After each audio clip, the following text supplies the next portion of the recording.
Good day, everyone. My name is Howard Gilman. I am the Chancellor of the University of California, Irvine, and it is my great pleasure and great honor to welcome all of you to this very important event. You know, no one doubts that research universities have an obligation to explore pressing challenges and generate knowledge that advances the well-being of society. We take this for granted when we're faced with something like a global pandemic and our communities spring into action with patient care, with developing effective treatments, and mobilizing the basic science and knowledge that'll help us better understand and overcome such threats. But I think there's little doubt that one of the most important challenges facing our society at this time is the threat to democracy itself posed by concerted efforts to subvert our elections. This is why it's a matter of great significance that we've created a new Fair Elections and Free Speech Center here at UCI Law, co-directed by two outstanding faculty members, Rick Hassan and David Kay.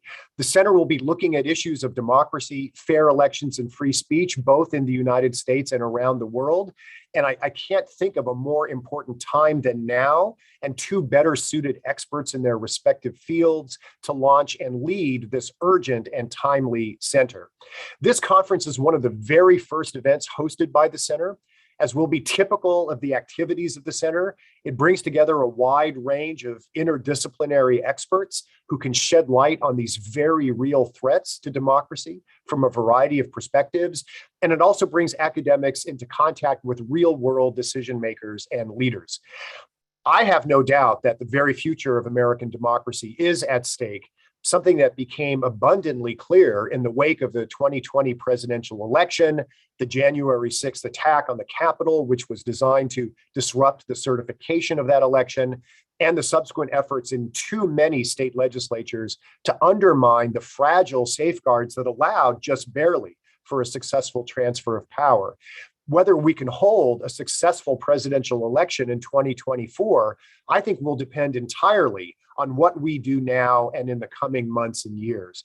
And so let me extend my gratitude to all of our guests for sharing your experience and allowing us to learn from you, and to all of you for being here so that you can engage with these issues.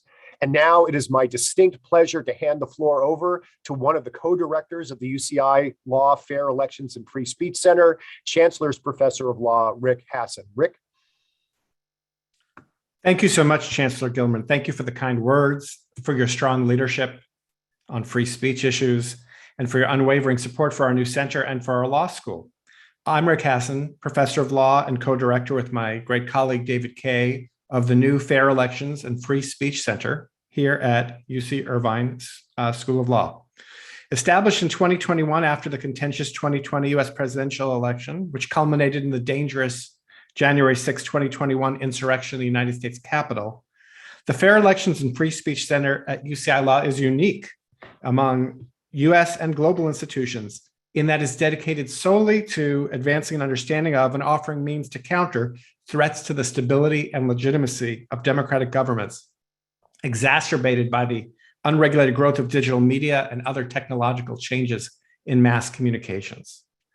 Today's event, Election Subversion, Is American Democracy in Danger?, would not have been possible without the support of many at the law school, including our former dean, Song Richardson, our current dean, Bryant Garth, and our staff, including Colleen Tarakani, Rabi Kadri, Erin Hebert, Anna Eiliff, Josh Larson, Marianne Soden, and Christine McGuire. Thanks as well to the Jack W. Peltison Center for the Study of Democracy for co-sponsoring today's event. Why a conference on election subversion? The United States faces a serious risk that the 2024 presidential election and other future US elections will not be conducted fairly, and that the candidates taking office will not reflect the free choices made by eligible voters under previously announced election rules. Until recently, it would have been absurd to raise the possibility of election subversion or a stolen election in the United States. Few cases have emerged in the last 50 years in the United States of actual attempted election subversion by election officials, leading to a loser of an election being declared a winner, despite other unique pathologies of American election administration, including its vast decentralization. We conduct elections, 10,000 simultaneous elections for president when we hold our elections every 4 years. The conduct of former President Donald J. Trump in repeatedly and falsely claiming that the 2020 election was stolen has markedly increased the potential for a stolen election in the United States. Millions of his supporters now believe the false claim of a stolen election, and some have pursued bogus sham audits and taken other steps that undermine voter confidence in the fairness of the process. Threats of violence and intimidation have led to unprecedented attrition among election administrators, and some exiting officials are being replaced by those who may not have allegiance to the integrity of the process. Those Republican elected officials who stood up to Trump in 2020 and helped save the United States from a potential constitutional and political crisis have been censured, stripped of power, and challenged for office by those embracing the big lie. Elected officials, election officials, and others believing or purporting to believe the false claim that the 2020 presidential election was stolen may seek to justify subverting future election results in response to earlier purported fraud. This conference asks how big a problem election subversion may be in the United States and what we can do about it. It will begin with my conversation with two election officials, one state, one local, one Republican, one Democrat, on what we experienced in the 2020 election and what we face going forward. The second panel will include leading social scientists who have studied how some democracies have moved towards authoritarianism and what can be done to prevent that move in the United States. The third panel asks what politically may be done in Congress and in the states to fix these problems, and especially what is feasible given the current state of polarization in the United States. The final panel asks leading legal scholars whether law can make a difference in protecting fair vote counting in American democracy. It's a packed day, and we're so glad you're joining us. A few ground rules. Given how much we're packing in, the moderators of each panel will not take time to read the impressive biographies of all the speakers. I am just in awe of the brain power that we've assembled here today. And if we spend time reading everyone's biographies, the entire conference would be over. So instead, I direct you to the conference webpage on the Fair Elections and Free Speech website, law.uci.edu/FEFS. You can find the biographies of our distinguished speakers. Each panel is only 45 minutes, and so I've asked panelists not to make opening statements. We're going to get right into moderator questions. If you're watching live on the Zoom, you may use the Q&A function to pose your questions you would like the moderator to ask the panelists. We regret that with a conference of this size, we will not be able to get to all of the questions. And with that, let me welcome the panelists for our first panel, who will be interviewed by me. Brad Raffensperger is Georgia's Secretary of State, and Isabel Longoria is Administrator of Elections in Harris County, Texas. Welcome to you both. Thank you. Morning. So let me start with looking back at the past. The 2020 election was in so many ways unprecedented. We conducted an election in the midst of a pandemic, in the midst of financial constraints on running elections because of the pandemic, and in the midst of an election where great doubts were cast over the fairness of the election. And pressure was on election administrators, both state and local, in probably a way that we have not seen before. It's already so difficult to run an election. It's a huge undertaking. But 2020 has got to have been unique. And I want to ask each of you, starting with Secretary Raffensperger, if you could just reflect on what it was like to be involved in running elections under this kind of pressure, and if you felt that your ability to run a fair election was undermined by all of these external pressures that you were facing. Secretary? Well, good morning. Well, last year, and really going up to January 5th when we finished our runoff election, we were fighting election misinformation and disinformation. But through it all, though we received threats, my family received threats, and we received political attacks from people from all over the country, the decision was easy because I leaned into my integrity. I knew that we had to follow the law, follow the state constitution, and that's what we did. There were a lot of people, obviously, the president in particular, who did whatever they could to overturn or undermine the integrity of Georgia's elections in November. In fact, Senator Lindsey Graham. He called me in November and asked me questions that I felt were inappropriate, that if you went down that path of reasoning, they could actually lead to throwing out thousands of legitimately cast absentee ballots. As everyone knows, the president called and asked me to find 12,000 votes to overturn the results. There weren't 12,000 votes to find because we had counted those ballots 3 times. We'd gone through every single process and we knew that our numbers were correct. Really what happened is after the June primaries, that was in the middle of the pandemic, we did have some long lines, and then people started talking, Democrats and major media outlets were started talking about Republicans were going to try and steal the election. We made sure that we stood up any potential areas. We had an absentee ballot fraud task force. We want to make sure that everyone understood that we wouldn't have a secure election.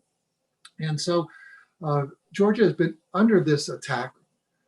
Many people don't want to talk about this if they're from the other side of the aisle, but when Stacey Abrams ran in 2018, she said she lost due to voter suppression. The machine had flipped votes. And in fact, she actually had a lawsuit against the lieutenant governor's race that said there were lost votes. Rolling into 2020, then we had the other side, which was voter fraud. They're really the same side of that coin, which destroys voter confidence. And that's what we need to restore is voter confidence in the process. We have to understand that we run elections. We have 159 counties. That's a lot of counties, second to Texas. But our county election directors, they run the elections. They run them with integrity and hard work. And so we made sure that we leaned into the law at all times. If I could just follow up with you before I turn to Administrator Longoria, you and your family faced some threats of violence, both during the election counting period and afterwards. Could you just recount a little bit of what you've faced, just so we can all understand kind of what the atmosphere is like out there right now? Well, when President Trump said I was an enemy of the people, then all of a sudden we were getting text all over the place. My personal cell phone was doxxed and it was out there. So my phone was blowing up with verbal abuse and verbal, I guess you call them threats. And then obviously when that filled up, then I started getting just text messages. My wife started getting sexualized text. And then my daughter-in-law's house was, someone came into the house, moved things around. And it just got to be a very dangerous and chaotic situation. Ended up with, Georgia State Patrol as a security detail. And and we also had, not just us, much as that was shocking, particularly for my daughter-in-law, but we also had election people. We had in one county, Bartow County, went 75% for President Trump, and the poll workers were followed home by people and were threatened. And that's the kind of stuff that was going on. And no one should ever be threatened. A poll worker particularly, many of those are volunteer positions. They're doing this out of their civic responsibility. And that needs to end. And we need to make sure coming into 2022 that we have safe, secure elections and people aren't threatened with their lives. Administrator Longoria, can you talk about your experiences as, and just so that everyone who's watching can be clear, Secretary Raffensperger is the Secretary of State for the state of Georgia. Most of the nitty gritty of running elections is happening at the local level, and you're a local election administrator in one of Texas's largest counties, Harris County. Correct. Yeah, Harris County, which encompasses Houston, Texas, and the metro area, and is the 3rd largest county in the United States. And on top of a pandemic, on top of this, really just the conspiracy theories abound even before we started voting on elections. We too were going through a change in that we used to be run by a county clerk for elections and voter registration under the tax office. And it was at that time that the Commissioner's Court voted to think about creating the Elections Administration Office. So I, in my capacity in November, was there as a senior advisor working on mail ballots, our drive-through innovations, our 24-hour innovations, and getting even more into the nitty-gritty. And so what I experienced in the level of carrying out the elections is similar to what Secretary Raffensperger was mentioning, is just this complete escalation in tension that had never been there before, where every move from how we were setting up a phone line for voters to report any issues that they saw at the poll, that was assumed to be partisan. That because by definition of having our office do it, that even though we were trying to collect any reports, to investigate those reports with our county attorney and officers where appropriate in going out and holding people accountable regardless of their party, just the mere assumption that we were trying to do our job was under question. We were able to breed those innovations, and even during this time of extreme kind of chaos, right, and conspiracy, we were able to offer drive-through voting to keep folks safe, a method of voting that started because of a pandemic, and then we found actually supported Black, Hispanic, and Asian voters. Women were more likely to use drive-through voting versus other forms of in-person early voting. Same with 24-hour voting. We saw that from 7 p.m. to 7 a.m., the most likely cohort of users of that voting were young millennial Latinos who were coming off of different shifts, as well as medical workers who didn't want to expose people in the public, right, potentially to this deadly pandemic. And so for us, we had two tracks. One, incredibly proud to offer these innovations, to work through them, to make sure that they were held and executed to the same integrity and standards of all our voting methods. And then fighting time and time again these conspiracy theories. Why do you have a signature verification committee? Because the law dictates that we have one. Why are you doing these audits? Why do you have chains of custody? Who's creating or manufacturing the label that you put on the machine? I mean, down to the level of, who's creating the plastic seal that you put on the machine, and are you sure that they aren't in the supply chain manufacturing these, that they fall off of boxes? I mean, it wasn't just about the results, and that's what I want to get at. Campaigns, elections, there's always a loser. The loser is always upset. There's always going to be a question of, did I really win, et cetera.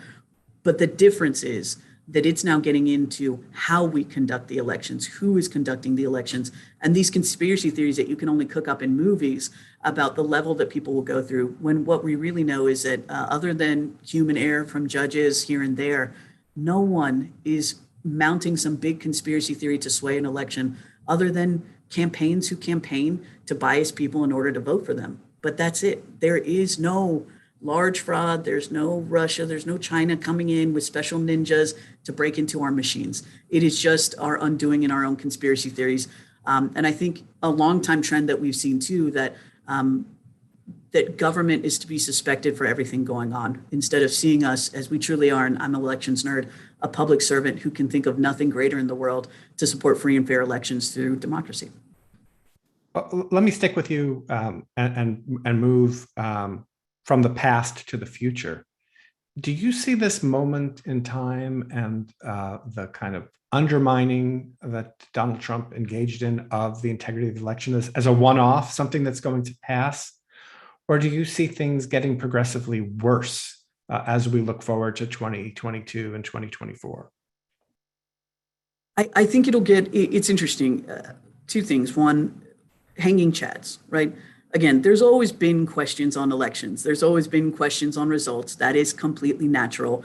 And what I want to shift is, in the hanging chad eras, it's always, we know there's human error. We want to double check the results. We want to double check the counts. We want to double check, especially before the time really of electronic machines, that the counts truly came out as the counts were supposed to come out. Completely fair question for accountability.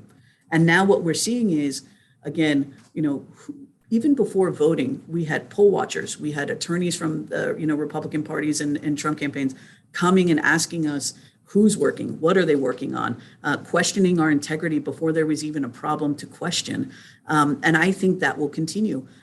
Interestingly enough, the December runoff elections, the direct offshoot of those November elections, not a peep. I hadn't heard a word from a single person, not a single poll watcher questioning the same exact methods and the same exact voting. Same for the May elections, our local elections. We actually doubled our turnout to 7.4%. Historic doubling of turnout in local elections through encouraging mail ballots, by sending out mail ballot applications, by doing drive-through voting, by doing 24-hour voting, by opening access.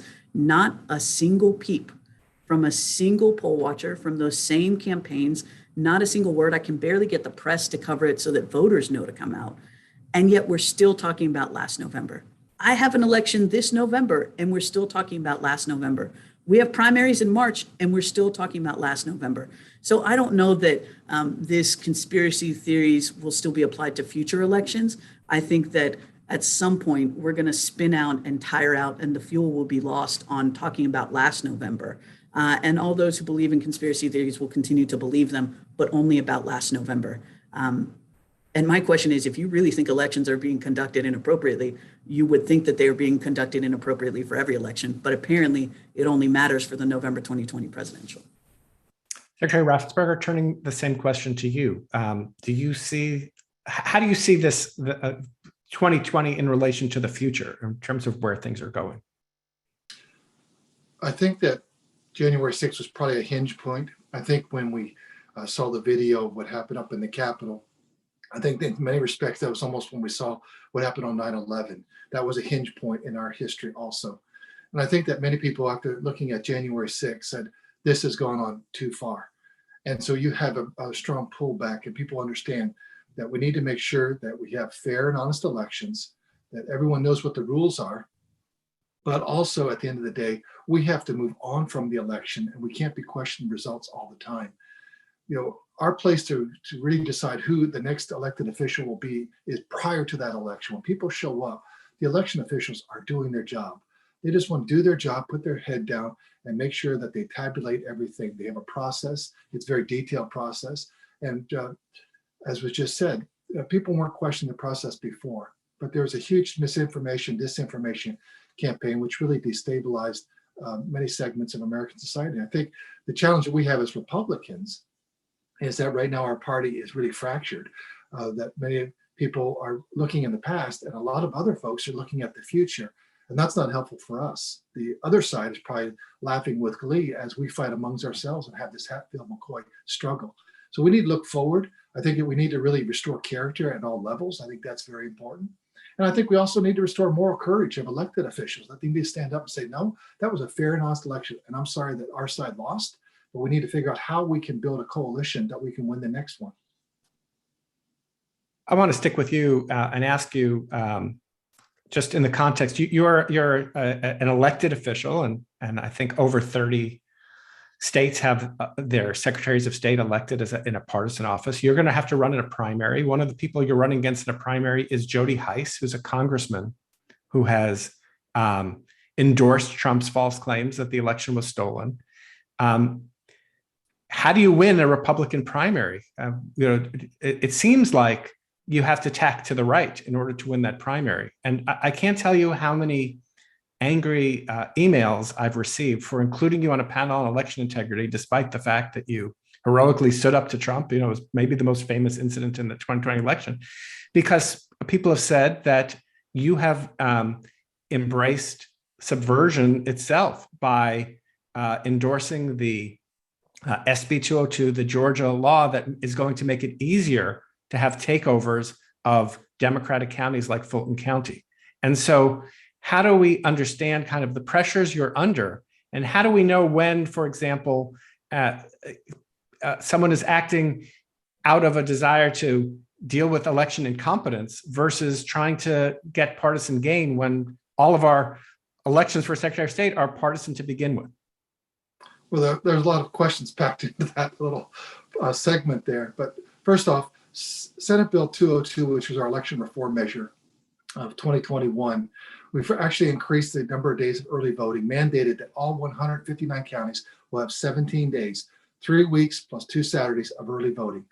And any county that wants to can have Sunday voting, which is 2 additional days. That's 19 days. I'll stack that up against New York, New Jersey, Delaware, or a lot of other states. So we really stand on the forefront of that.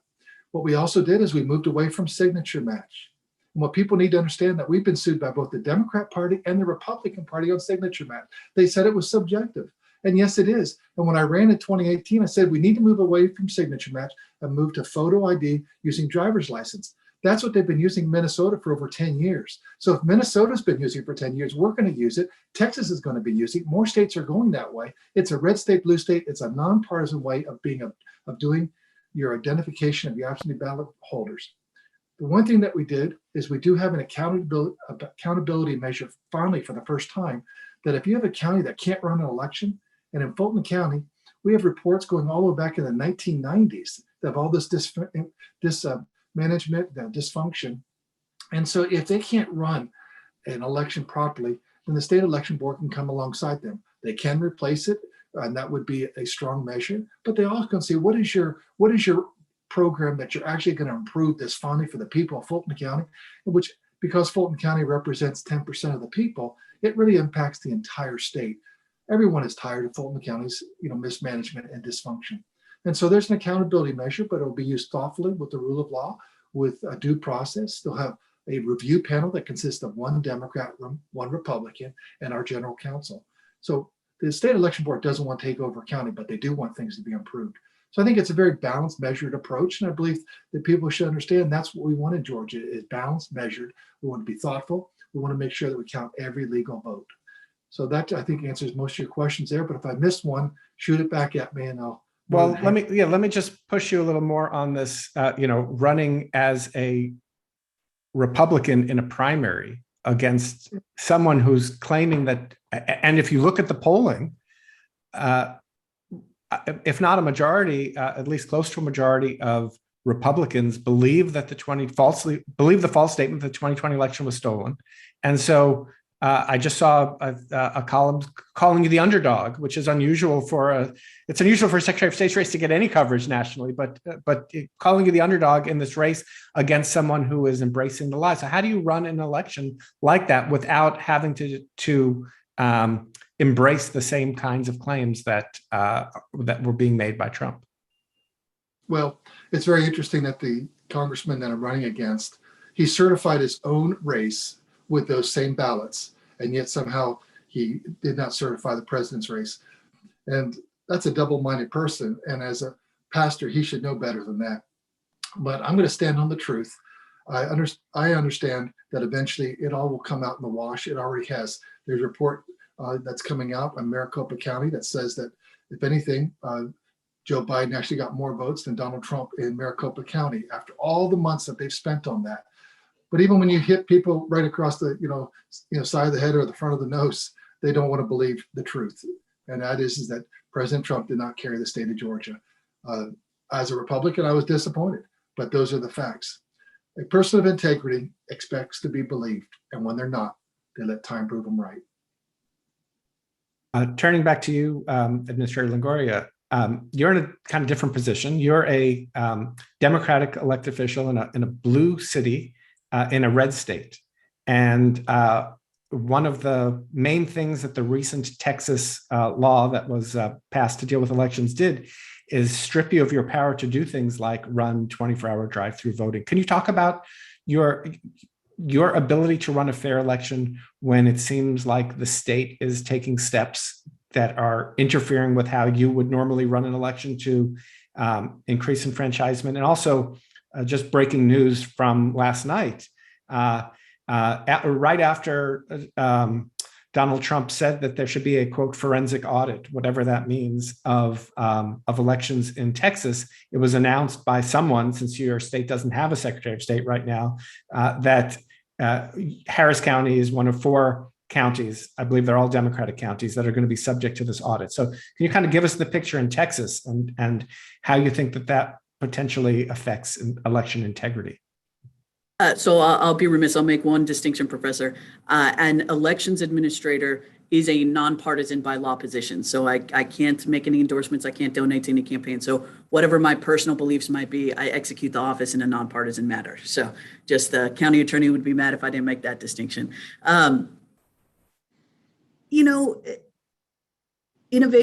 Innovation is a way of thinking. It's a belief in the system. It's a belief in improving the system. Famously, one of the new mottos of our office, since the Elections Administration Office, I was appointed in this position November 18th. So just after the November 2020, we're creating a completely new office that combines functions. That's whole point is innovating. Whole point is to make it more efficient, make it more transparent and accountable, et cetera. That way of thinking, of innovating, of jumping through hoops so voters don't have to, is not going anywhere. It's sad that the Texas legislature, that is, dominated by one party, could never give me a reason as to why drive-through voting was bad for the November election.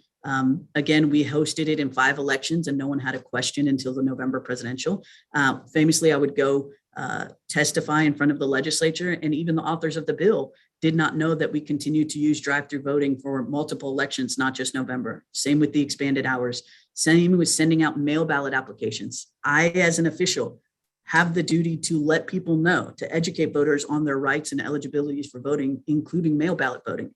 So now moving forward, we have engaged in this lawsuit. I can tell people about early voting, about curbside voting. I can tell people about their rights in registering to vote, but I magically am not allowed now to talk about mail ballot voting. And I'm not allowed to send you a letter with a blank application if you are a senior. And when you turn 65, you don't turn less than 65 tomorrow.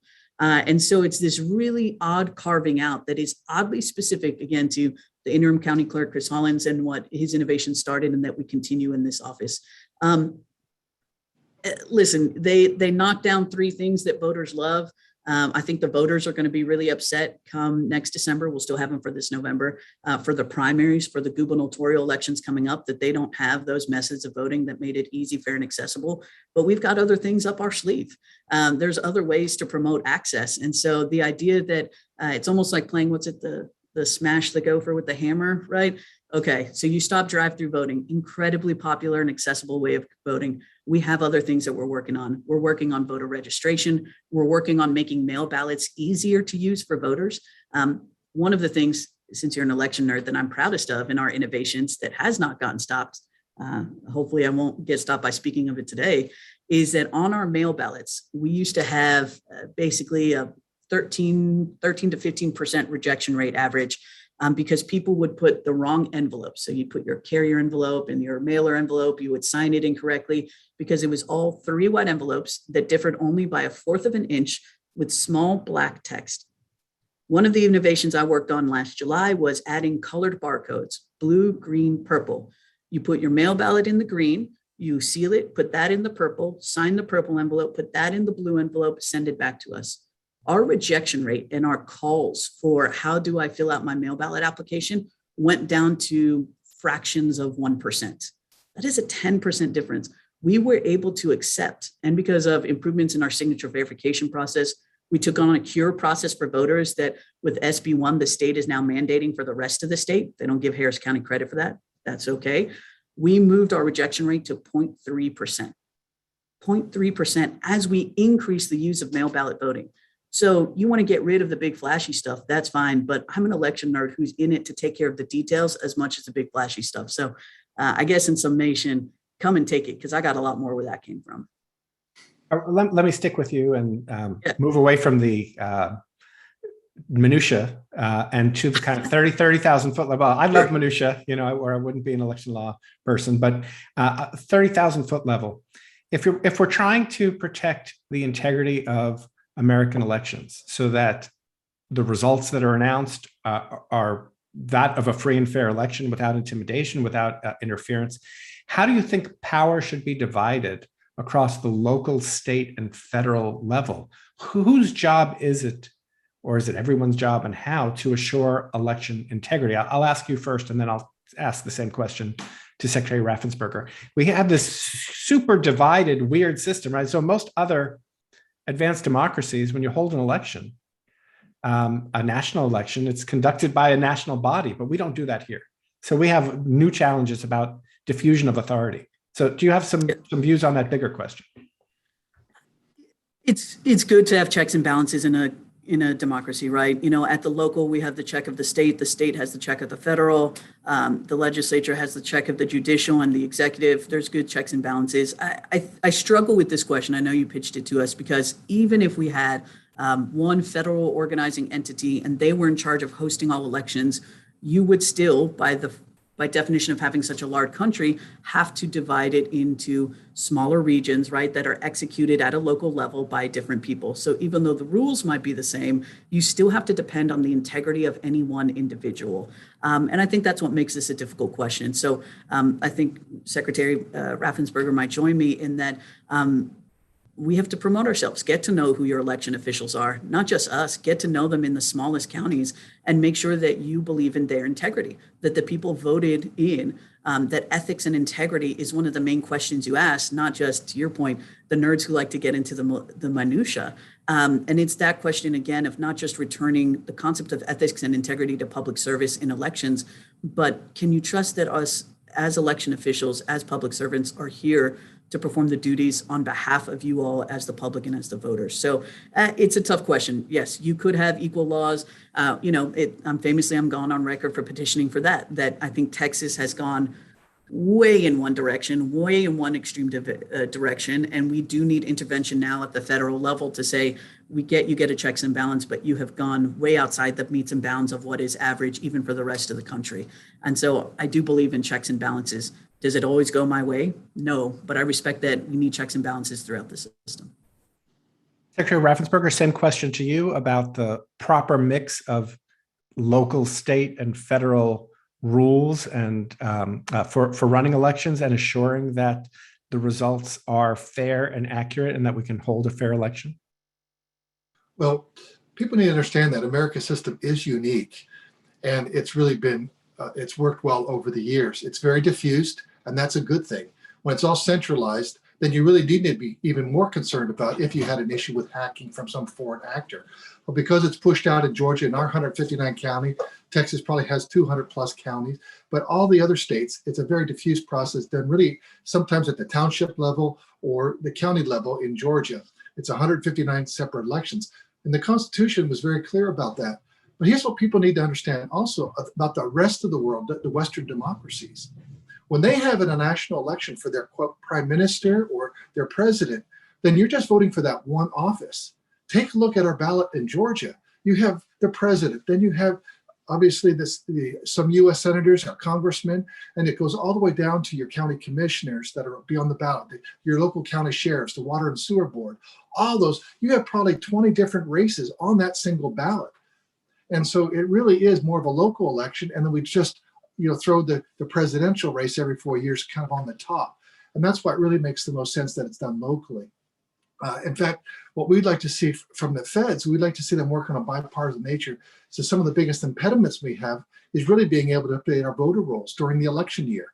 And that goes back to the 1993 National Voting Rights Act of 93 that was signed into law. That during an election year like 2020, we in effect were blocked out from updating our voter rolls because 90 days before an election, we can't update our voter rolls. So I think the present system that we have works. I think at the end of the day, our problem really has to get down to the integrity of the people running for office, because I know that our election officials have personal integrity, and I know I'm going to continue to fight hard to have fair and honest elections in Georgia. I want to follow up with that point because both you and Administrator Longoria mentioned integrity, right? So, I think what rules can we put in place? What laws can we pass to assure election integrity? But so much of what assured that we had a fair election in 2020 was that we had people of integrity running the election. And now we're facing a situation where, because of the difficult conditions, including threats, we're having this attrition of election officials. So starting with you, Secretary Raffensperger, what can we do to assure that we continue to have people of integrity wanting to work in elections? It's kind of a thankless job right now, and in some places, it could be a scary job. So what is the solution to the problem of losing local, even poll workers, to those who might not have the integrity of the system in their heart when they're running these elections? Well, I know our county election officials, and they worked tirelessly last year to have this election during a pandemic. In fact, they felt that they ran a really good, solid, super election, and then we had what happened. They felt really beat up. And so my mission for the next 4 years, make sure we can restore election confidence. Voters need to have confidence in their local officials. They need to understand that the person that is the poll worker, when they show up to vote, that's probably someone that they met them when their kids are out there at the soccer field.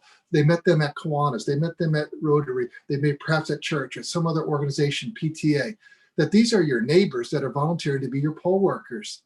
And people trust their friends and neighbors. And so that's who's really running these elections. It bubbles up to your county election official. Those are people in your community. This is not done for something in Washington, D.C., 2,000 miles away. This is done at the county level. And so you really should feel comfortable about that. But if people do something that doesn't meet those high standards, then we need to move them out. We need to make sure that when you take that oath, you're going to bring your political leanings left or right, that you're going to do your job, look down that straight line. That's what's really important, is when you walk the line of integrity, we can trust the elections. And my mission will be to restore voter confidence in the election process. Turning to you, Administrator Longoria, what do you think, how do you assure that people with integrity run American elections? Again, whether it be elected or appointed, find out who your election officials is. Find out, if you like them, if you like what they're doing, meet with them, et cetera. But an excellent point by Secretary Raffensperger is it's all run by people, essentially paid volunteers, not technically volunteers, right? But we had about 11,000 people in Harris County run, be it election workers or election judges for the November election. I am actually pretty ruthless of going through, since I've been appointed, of going through our election judges specifically and saying, I get, old Miss Betty has been there for 30 years and she, used to be the primary teacher at whatever school and everyone loves her, but Miss Betty has been filling out her forms incorrectly, has been creating errors that we have to catch when we do our, second and third checks. And maybe it's time for Miss Betty to move on. And so it's having us, not only the courage to stand up again at the national level where it's big and sexy, but have us stand up even to our local precinct judges and presiding judges and say, I know we might be of similar political affiliations or opposite, but if you're not carrying out the elections, you got to go. Same with our staff, right? Holding ourselves to the accountability of one of my famous now sayings in the office is, we find problems to fix them, not hide them. And we need to be honest about those small things that come up, and be honest with people about the small things that come up and how we fix them, so that when bigger things come up, they trust that we have kind of built that trust over time, instead of saying nothing to see here, everything's fine, there's zero errors, there's zero mistakes, there's zero anything. That doesn't breed trust, that just breeds more questions. So there's nothing we can do legislatively to mandate someone's ethics, but there are things we can do in accountability in how we host the elections every single day at the local level, to make sure that we are taking the stands we need to make sure that who we select to run those elections is beyond impeachment. And if we need to remove them, we remove them. I want to turn to some questions that have been submitted, but before I do that, just a quick follow-up on this to ask each of you if you support the aspect of proposed federal legislation in the Freedom to Vote Act that would give federal courts the ability to protect elections by assuring that election results are legitimate. It would basically create a federal cause of action, turn any election contest potentially into a federal lawsuit. Good idea, bad idea? Starting with you, Administrator Longoria. It's one of those that if I certify it at the local level, I've got to stand by the results of those elections. If something were to trip all the way to the federal level, then so be it. My elections are certified and I stand by them at the local level, and whatever accountability there is higher up, I stand by that accountability. Secretary Raffensperger. Our counties run the elections. They certify at the county level. We certify at the state level. And I'd be concerned about really federal oversight. It starts, in many small ways. But eventually, though, there'd be just, I believe, I'd be concerned about additional rules and regulations they put into place. I think what we have right now works. The challenge that we have is that we've been fighting this election misinformation, disinformation. And I think this season will soon pass. As the truth comes out, people realize that the election results were accurate and fairly cast. So you're optimistic that the problem of disinformation is going to decrease? Because I'm quite pessimistic about that going forward. I feel like, you look at what's happened with, say, the response to COVID, and you see that disinformation just seems to be a major problem that's exacerbated by its spread on social media. And, of course, we have lots of disinformation about the election, as you mentioned. Why are you optimistic that the truth will come out? I think that the American people are good people. I think the American people are aspirational people. And I understand that we are living in polarized times. And that's when we brought in our new voting machines with a verifiable paper ballot. I said, I understand that half the people will be happy and the other half will be sad. But when 100% of people have confidence in the results, and at some point you have to just accept the results and move on, and then figure out, how do I build a bigger coalition? From my side, how did Ronald Reagan build that huge coalition that then we ended up with both Bush presidencies coming out of that? The Democrats can think about their philosophy. I don't care. I'm looking at my side of the aisle when I look and take off my SOS hat and put on my Republican hat. So we have to build a bigger coalition. We have to be happy warriors with a positive, uplifting message that it broadens our base. When we do that, we'll do just fine. But it has to be backed on integrity. All right, we have a little under 10 minutes left, and I want to turn to some questions. Let me start with you, Administrator Longoria. There's a question about risk-limiting audits. What are they? And do you think it's a good idea to mandate them everywhere? They've been mandated in Texas, and here in Harris County, we have joined the voluntary pilot to be one of the first counties doing those risk-limiting audits. It is a little redundant. We do risk limiting audits, not, kind of in that technical definition in the post, but we do logic and accuracy testing, 3 tests before. We do pre-logic and accuracy and pre-logic and accuracy to make sure that what we're coming up with is true. We do partial manual counts dictated for every single election afterwards. We have our staff checking all reports that come back from election sites to make sure that judges didn't transpose numbers or whatever it may be. So you want to add a risk limiting audit, which says post-election, you go through and select a sample essentially of machines and mail ballots to count by hand, a representative sample. We already do that. We're happy to do it again if that's what gives people kind of comfort. So it's not that we'd have to do another process. Can we all agree then, if it's risk limiting audit, whatever we want to call it, do you agree then that if that comes out and says we did our job, that we did our job? But if it's going to be no matter what you do, I'm always going to think it's wrong. Those people I'm never going to be able to please no matter what functions we take on. Yeah, I have to say that I think that, turning to Secretary Raffensperger, that the hand count of all of the presidential ballots was probably one of the most important things that you did to assure at least most people that the election was fairly counted in Georgia. And yet, just a few years ago, there were parts of Georgia and there's still, I think, parts of Texas that have machines that are completely electronic, where there is no piece of paper. And I wonder if, Secretary Raffensperger, if you think that those machines should be illegal, that there should be a requirement that there's paper in order to conduct, whether it's a BMD machine like you have in Georgia, where it's an electronic machine that prints out a ballot, or it's hand-marked paper ballots, which some people think is kind of the gold standard in terms of assuring the integrity of the counting process. Well, when we passed our bill a few years ago, House Bill 316, it gave us the verifiable paper ballot. And that turned out to be a tremendous godsend, because now we actually had something to recount. Before, it would have been, like you said, press the button electronically and you would have gotten the same result. And instead of doing a 90% risk limit audit, which would have been counting 2.5 million ballots, I raised it to count all 5 million. And I said, and we're going to go one step further. We're going to count them by hand instead of running them through the machines. And the reason I did that is because they were saying that the machines were flipping votes. And so we did a hand recount that verified that the machines were not flipping votes. It also verified the total count. And I think that was very important. I also could have chosen any statewide race. I chose the president's race because obviously it was the most important. I've asked, and we'll be asking the General Assembly coming into the 2022 session, that we'd like to have mandated by law additional risk limiting audits for other races, just so we get a better check to help restore that voter confidence for other races, not just the folks at the top of the ticket, but also a state representative, state Senate seat. We think that would really help people understand that we are checking all the numbers, checking the county's work by risk limiting. It's a great way to build confidence. We have several county election directors that are already doing something like that above and beyond what's required by state law. And I think that's tremendous. Sticking with you, as I'm looking through the questions, the vast majority of the questions that have been submitted so far relate specifically to Fulton County.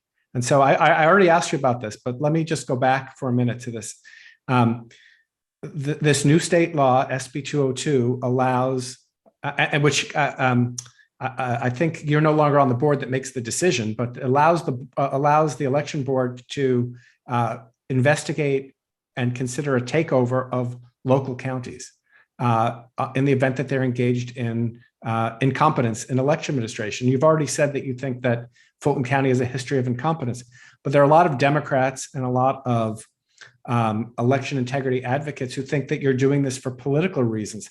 How do you assure people that when, say, a Republican Secretary of State wants to have a potential state takeover of the largest Democratic county, that you're not doing this for political reasons, either to help you win election or to manipulate the results in a local county? Well, the Secretary of State's office does not have the authority to begin that review. And the review is done by a bipartisan panel. It has one Republican and one Democrat board member of the election board of other counties coming together with our general counsel. They'll do a deep dive interview and get information. What exactly is your remedial action plan to improve the Fulton County elections? Do a deep dive on that. And then they'll come back and report to the state election board. And then they'll consider, are these actions sufficient for us to feel that they can continue on? They recognize that it's critical that they finally fix what they've been doing and fix all that mismanagement. But if they say this is a deficient plan, you're just going to get more of the same, then they may make another decision. But that is the state election board, and I don't chair that anymore. It is the attempt to make sure that it doesn't appear to be bipartisan one way or the other. But you have to have accountability in there. If you find people aren't doing their job right and you can't hold them accountable, then you'll still get the same thing that you've always been getting. And Fulton County, this has been going on for at least 30 years now. And it's time that someone holds them to a measure. We passed another accountability measure that says lines have to be shorter than 1 hour. Well, in the fall election, lines were shorter than 1 hour. But now there's an accountability measure that if lines go over 1 hour, you'll have to bust a precinct in half, or you'll have to go ahead and add additional machines in the next election cycle. I think that's a good thing. Voters want to make sure that there's accountability, that there's a process, that elections are really a pleasing customer experience, just like when you drive through your favorite chicken sandwich place that has that drive-through that you just have it's a great experience. It doesn't take an hour to do that. You also want to know that when you place your order, for your fast food restaurant, the order is accurate. It's very similar. It's just you have in the private sector. You want to know that your results are accurate, that you can trust it. And so building in accountability is a good thing. All right, well, we're almost out of time, so I'm going to end by asking each of you, starting with Administrator Longoria, if you were the election czar and you could make one or two changes that you think would help assure election integrity in the United States. I know it's a surprise trick end question. What would you do? Exactly what I plan to do in my 5-year plan being here is open up the process so that citizen groups can come in, learn everything about logic and accuracy testing and signature verification committee and how we program our machines, and essentially bring sunlight into the process, right? That if you have questions, be prepared to learn the minutia, as you said, Professor, and really understands.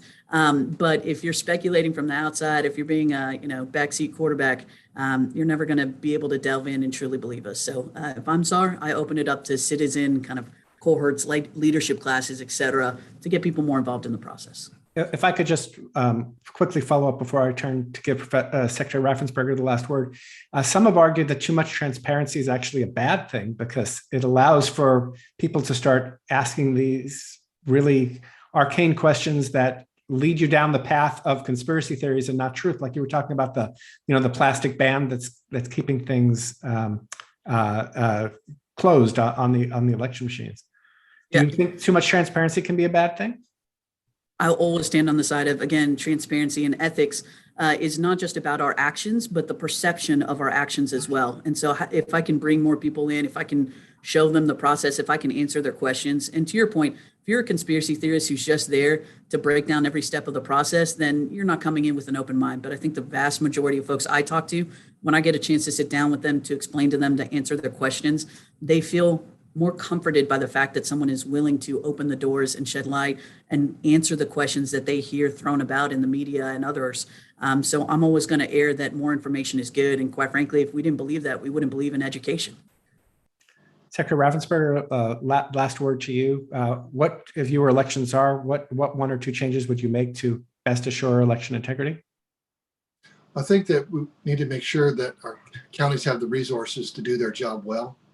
And so that typically over the years, the counties have not had the resources to make sure that they had poll worker training. So I think that's very important. I also think it's tremendous that we're now going to make sure that monitors of both political parties, when they're there, they can have resources like going through poll worker training to understand the process. So when they are looking at what's happening, that they can have then the confidence and the knowledge that they're following the process.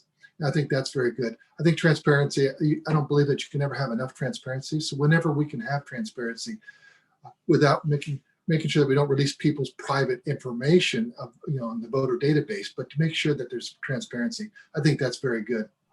I think our mission also should be to make sure that we can restore voter confidence wherever it's been, damaged by election misinformation and disinformation that we've gotten from both sides of the aisle in the last several years here in Georgia. And then federal review of the National Voting Rights Act to make sure we could update our voter rolls. People don't understand how dynamic our nation is with people moving. We have about 11% of all Americans move every year. And it doesn't take long before your list really becomes out of date. And so really to be able to update that objectively, that is very important. I think objectivity is very important instead of subjectivity. So whenever we can add and put into the system objectivity, I think that's good because people can't argue with facts, figures, processes that are objective based. When it's subjective based, that's when they say, oh, you are doing something that may favor one side or the other. So objectivity will be a very good thing also. And also at the end of the day, this is really an issue for society that we need to become more civil, more respectful. And we also need to make sure that we lean back in those traditional values of character, integrity, and honesty. Well, thanks to you both. It's been really an illuminating discussion, and it's good to start with the real world. And now we'll move from the real world to our next panel. Our next panel is called The View of Those Who Study Democracy and Authoritarianism, and it is being moderated by Julia Azari, who is of Marquette University, and the website FiveThirtyEight. Julia, I'm going to turn it over to you. Thanks. Okay, great. Thank you. And thank you so much for having me. I'm looking forward to moderating this panel. We've got a really fantastic and distinguished panel. We've got Larry Diamond, who is a senior fellow at Stanford University and the Hoover Institute, author of the book Ill Winds. We've got Gretchen Helmke, professor of political science at the University of Rochester and the co-founder of Brightline Watch. And we've got Stephen Levitsky, professor of government at Harvard University and co-author of the recent book, How Democracies Die. So I want to begin this panel by posing a question to the group in general to kind of take the temperature. How concerned are you about election subversion in the 2022 and 2024 national elections? Well, I'll just go alphabetically, so we'll start with Larry. Thank you, Julia. And I just have to offer first a word of thanks, not only to Rick and David and the Chancellor, but to Secretary of State Raffensperger and Election Administrator Longoria. I learned so much from the last panel, and I think these are two such incredibly admirable individuals. I just, when I listen to them, I'm proud to be an American and proud to live in what is still a democracy in the United States. But to answer your question, I think there's about a 30% chance that we will have a breakdown of democracy in the United States by November of 2024. I think any illusion we had that the problem was going to go away if the authoritarian incumbent president we had left office has been shattered by the post-election crisis and by the fact that there are people challenging people like Secretary Raffensperger, as was referred to in the Republican primary, and the primary for Secretary of State, I believe, in Michigan and other states, who don't just, have different political inclinations or loyalties, but I think have made clear that they want to use and abuse the process to impose a certain outcome. We have a substantial portion of Mr. Raffensperger's party that has now clearly and unambiguously, in my view, defected from democratic norms and would be willing to use, their power to a considerable extent, and we don't know how far, to distort election integrity and subvert the electoral process to try and impose an outcome, or to put it more telegraphically, find 11,700 votes or whatever it is. When you have not only a significant portion of one of the two major political parties that no longer is committed to democratic norms or to the principles of mutual forbearance and mutual respect that Steve Levitsky highlighted in his co-authored book, that is a profound threat to our democracy. I'll just close, Julia, this round for myself by saying this is why, I don't think Brad Raffensperger should be running for Secretary of State. I think an independent panel of citizens in Georgia should appoint him Secretary of State, and it should be, maybe a term job like the GAO, the head of the Government Accountability Office, is a neutrally appointed 10-year term.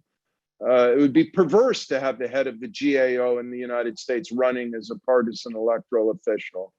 And finally, just a slight departure from what Isabel Longoria said. I don't want people to know too much about who our election officials are. I certainly don't want them to know their address, their telephone number, or other matters. These should be professional, neutral, career administration functions. And the fact that it's being increasingly politicized, I think, represents a grave threat to the future of American democracy. Thanks. Gretchen? You're on mute. Sorry about that. I just want to second Larry in thanking Rick so much for organizing this conference. And I thought the first panel was really terrific. Up until 5 years ago or so, my research was focused entirely on Latin America and the problems of weakly institutionalized democracies. In trying to understand some of those problems, I often drew on theories and models of American politics, often as a foil for what I was talking about, but I couldn't imagine that I would be taking some of the lessons from Latin America to analyze the dangers of authoritarianism in American politics. But that's where we are. So with respect to your specific question about the significance of, subversion and elections, I think the most obvious problem coming out of the 2020 election is that it revealed the soft points in our electoral system. And many of those are unique to the United States, right?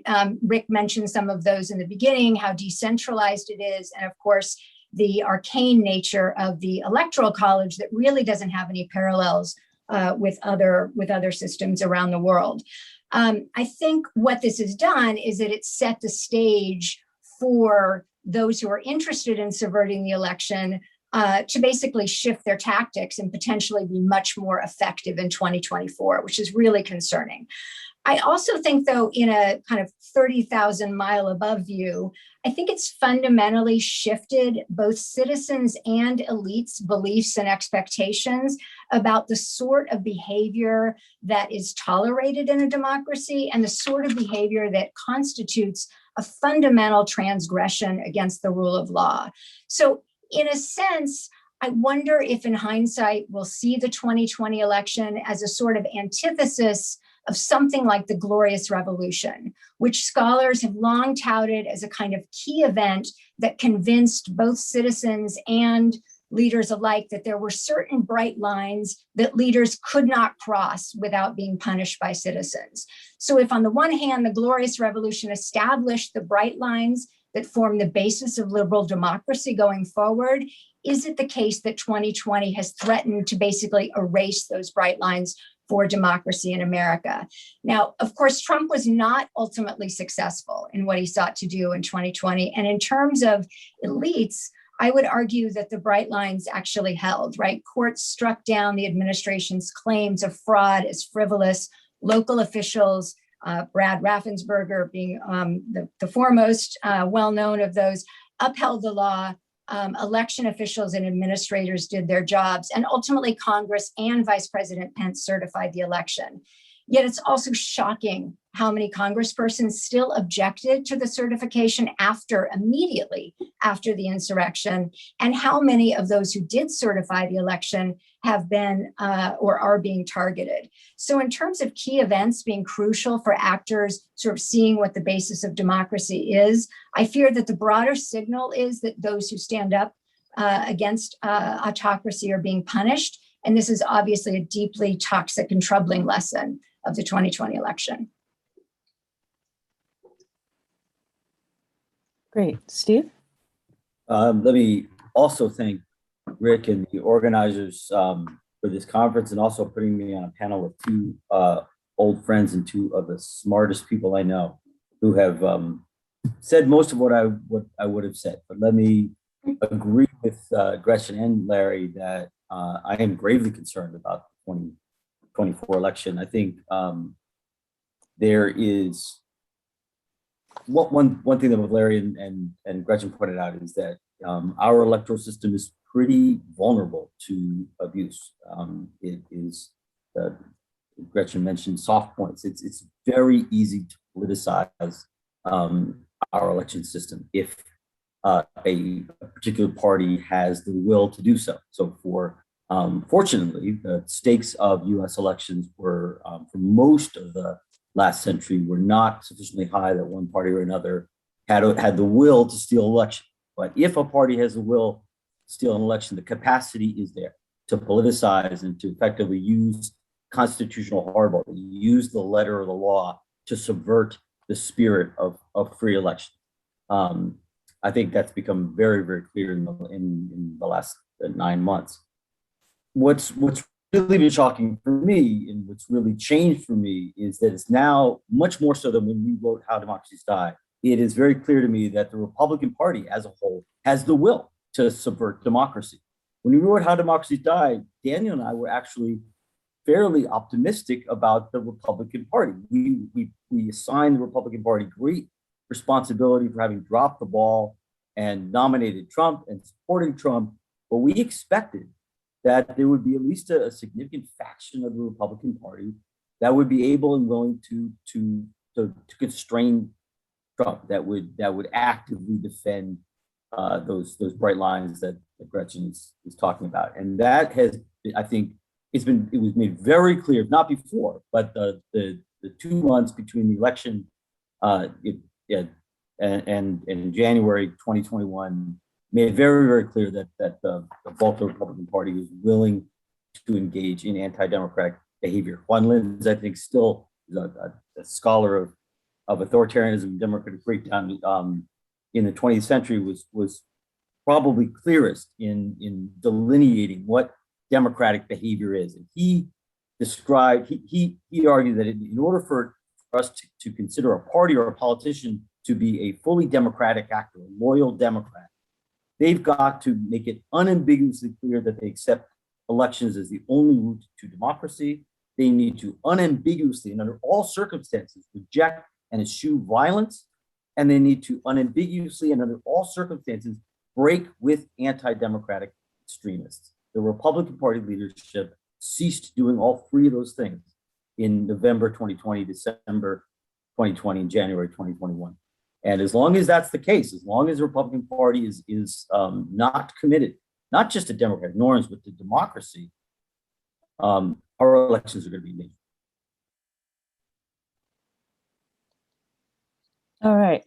Well, this is a very sobering round of discussion, and it sounds like, although our panelists are focused on different things, that everyone is really concerned about 2024 specifically, and that's maybe a subject for another panel. Is this focus on the presidential election and its potential for subversion, and maybe the linkage to the political will that Steve talked about. Since all of you are scholars of comparative politics, I wanted to shift over to that and ask what the United States can learn from other examples, successful and unsuccessful, in addressing democratic backsliding. So Gretchen, we'll start with you. Sure. And my microphone's on now, so that's helpful. So I think generally looking at cases beyond the US has been really helpful for scholars of American politics. Certainly, I think there were voices out there warning about how dysfunctional our system was prior to 2016. But in some sense, maybe much like the Kremlinologist who studied Russia, I think the field of American politics didn't see the US as being quite as vulnerable to backsliding as it was. And I just want to say, Steve Levitsky and Dan Ziblatt's work on this really set the agenda for simply identifying and labeling the US as a case that was in danger of and indeed undergoing democratic backsliding. And a huge part of their enterprise was informed by analyzing comparative cases like Chile in the 1970s, Germany in the 1930s, Fujimori in Peru, et cetera. At a more general level, though, I think the value of comparative politics and the value of comparative cases is to begin to identify common mechanisms. So I want to borrow a distinction made by the political scientist and philosopher Jan Elster, who basically talks about the goal of social scientists to look more for homologies, which are equivalent triggers that foster the same dynamics, rather than loose analogies, which may have surface similarities, but might even obscure deeper differences. So, for example, in a lot of my previous research on Latin America, I've been really focused on how presidentialism can raise the stakes of politics and contribute to all sorts of problems of democratic stability, including the routine use of constitutional hardball and the erosion of checks and balances. Now, in the United States, presidentialism is relatively weak, right? What's raising the temperature and the stakes of politics is more polarization, right? But this common mechanism of having a dynamic where it is simply unacceptable for the opposition to be out of power really breaks down the self-enforcing equilibrium. So I have other thoughts on how literature on counter-majoritarian institutions can also be informed by lessons of comparative politics, but I'll stop there and give others a chance to weigh in too. Steve? Thanks. Let me, I guess, make 2 points that I would draw from comparative cases. One is that it's not just the crazies who kill democracy. It's not just the people who stormed the Capitol on January 6th. It's not just generals or armed insurrectionists. It is the politicians, the mainstream politicians who enabled them. If I can draw on Quan Lin's one more time, he used the concept of semi-loyal democratic behavior, which I think is absolutely essential. These are politicians who nominally who play by the democratic game, who profess commitment to democracy, who are presumably mainstream politicians, who are mainstream politics, but who condone or remain silent, sometimes protect, and often cooperate with extremist political actors.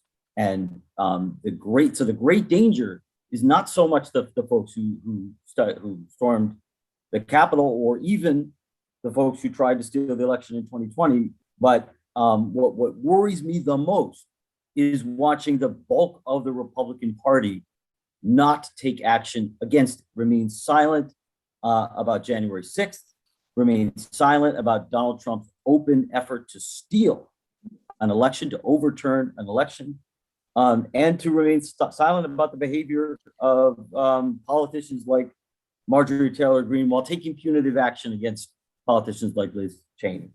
It is the mainstream Republican Party not breaking with anti-democratic extremists that is most dangerous at this moment. Secondly, not unrelated, is that it is critical, it's absolutely critical to me to build and retain a very broad small d democratic coalition to isolate authoritarian extremists. That coalition must range from the left wing of the Democratic Party to this category of even conservative never Trumpists.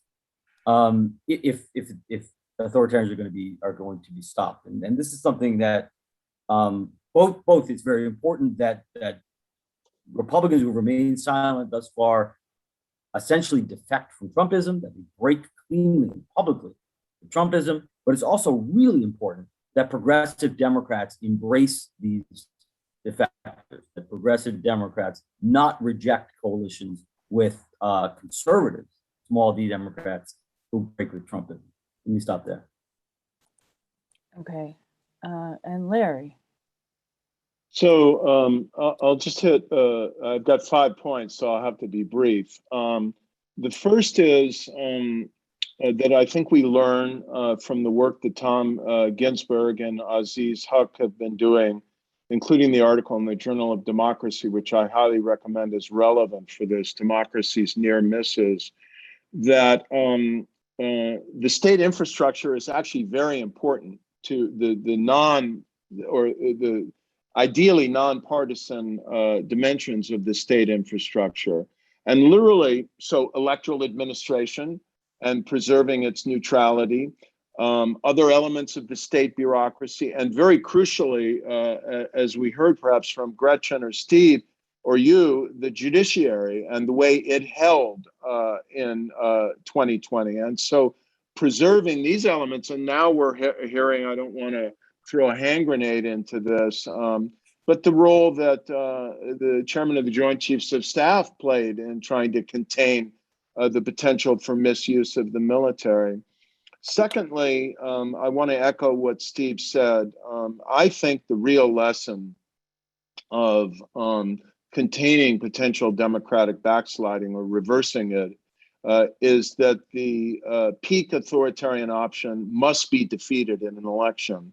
And for me to elaborate on that would sound partisan in a conference that must remain nonpartisan, but the point has to be made. And I'll just make it generally then and echo what Steve said. I think we are facing an existential challenge to American democracy. And if progressives in the Democratic Party don't realize that the imperative in a moment of existential challenge is the defense of democracy over all else, they'll not be serving their interests or democracy's interests. Third, as I hope will be further appreciated when we publish Rachel Kleinfeld's article in the next Journal of Democracy, or if people read the work of Lily Mason and Nathan Kalmo, we're facing an alarming and nearly unprecedented challenge in terms of violence seeping into our politics and the potential for January 6th to be repeated in multiple ways and on an even larger scale. And we must mobilize the effective authority of law enforcement and the elements, again, of the state bureaucracy to defend against that. Fourth, we must meet the challenge of pernicious polarization. I want to call out the work of Jennifer McCoy and Murat Somer. And we've got to look at social media and our individual relations with one another and how we feed pernicious polarization. And finally, Julia, I know this is an issue you've been involved in discussions about. I think our electoral system of first past the post in single member districts is the worst possible electoral system we could have to lay on top a context that I think we're going to be stuck with for a long time of pernicious polarization.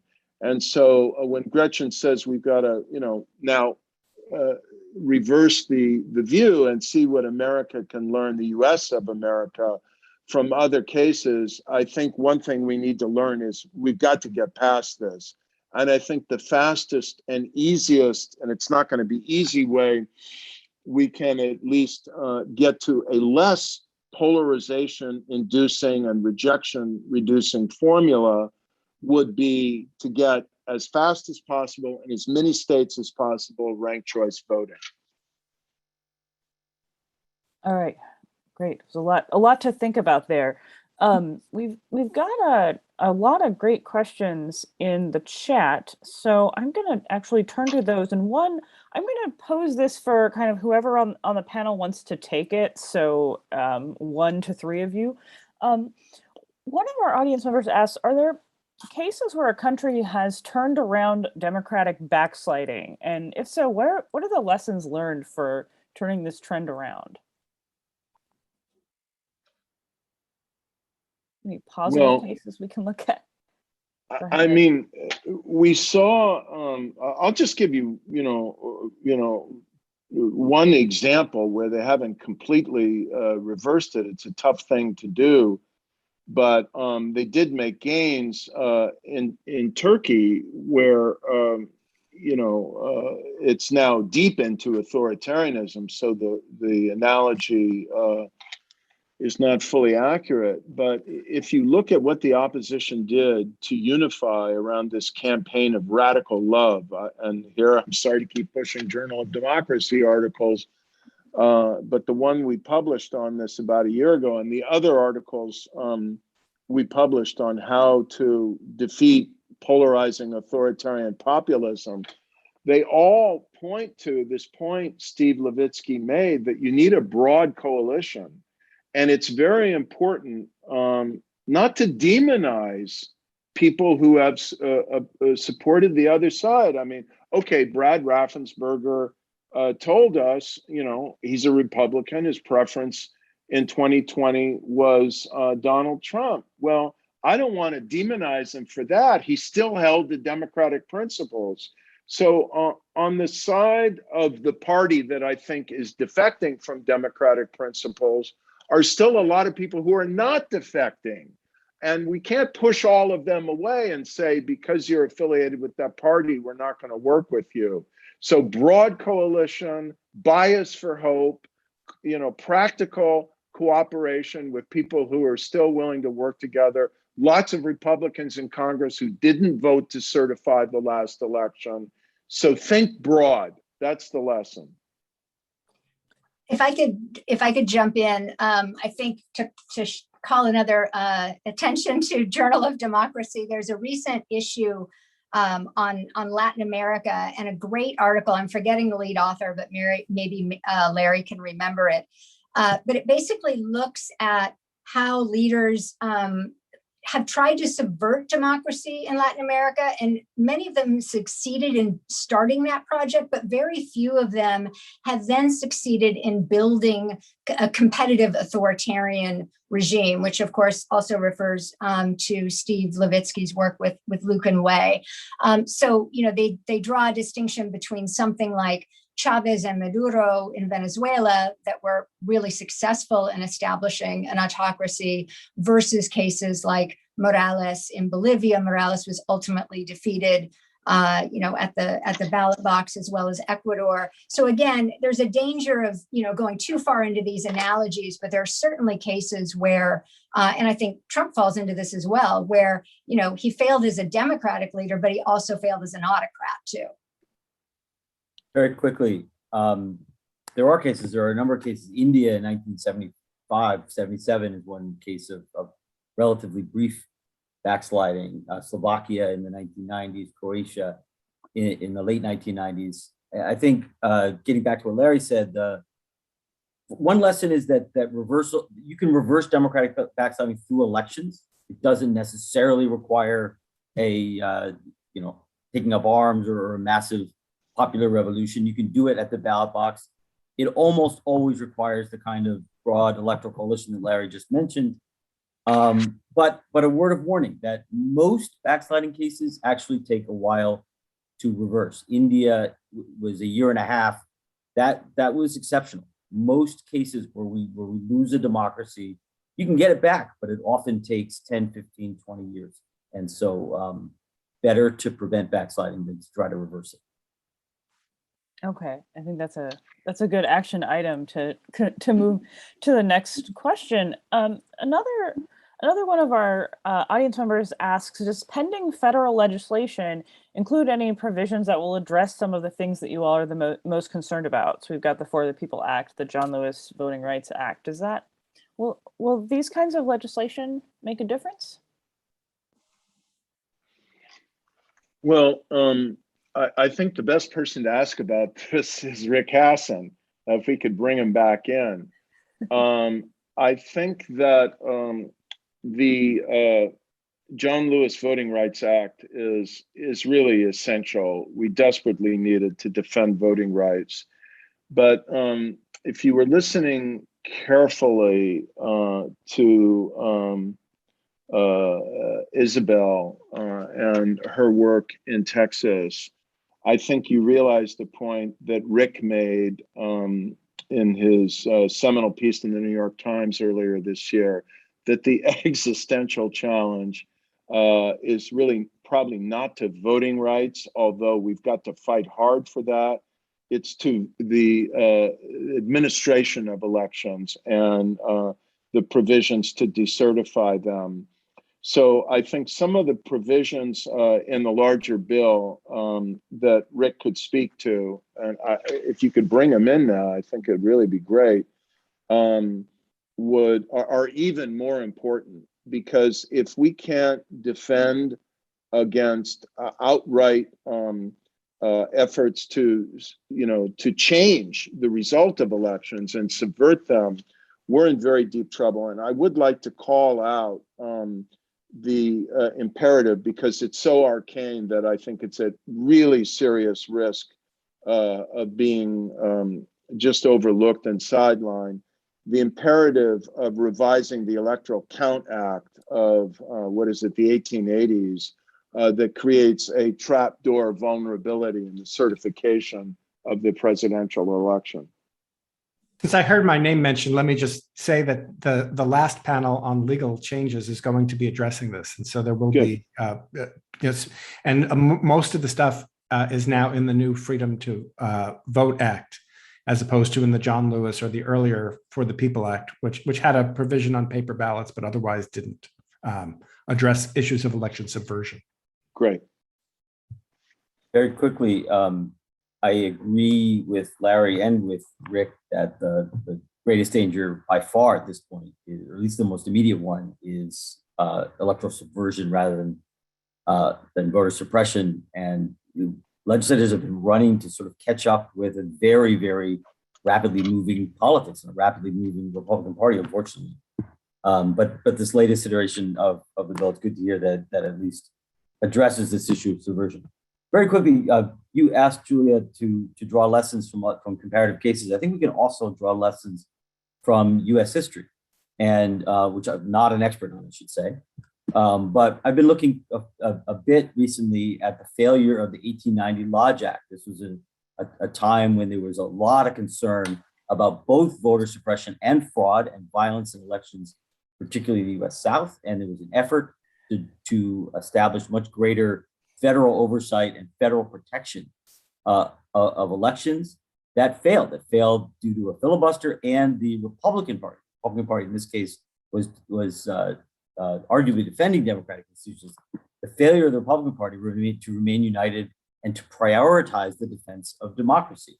A faction of Republicans who were more concerned about other issues, in this case, tariff legislation, kind of broke away and abandoned the fight for this law. The law eventually was, even though it passed the House and had a majority in the Senate, failed. There was no legislation, there was no federal protection of elections established, and it's basically after that the South completely disenfranchised African Americans and sunk into 70 years of authoritarianism. Can I just add, Julia, because I was searching in my mind for that. Rick, thank you.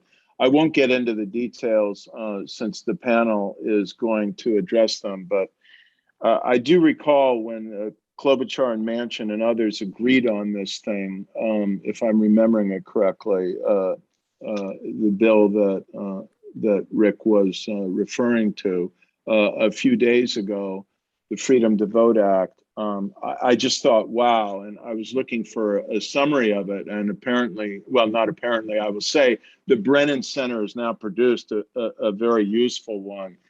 I just think, if you want to defend democracy, we should put a lot of our chips on this bill. And my principal prayer now, aside, if I can make a substantive point, aside from the hope that we can get, some kind of compromise to repair our physical and human infrastructure in the United States, is that, you know, we can get Senator Manchin to agree to just, you know, accept a small little carve out to defend democracy and suspend the filibuster and get this act, because I think it's our best bet to defend democracy in 2024.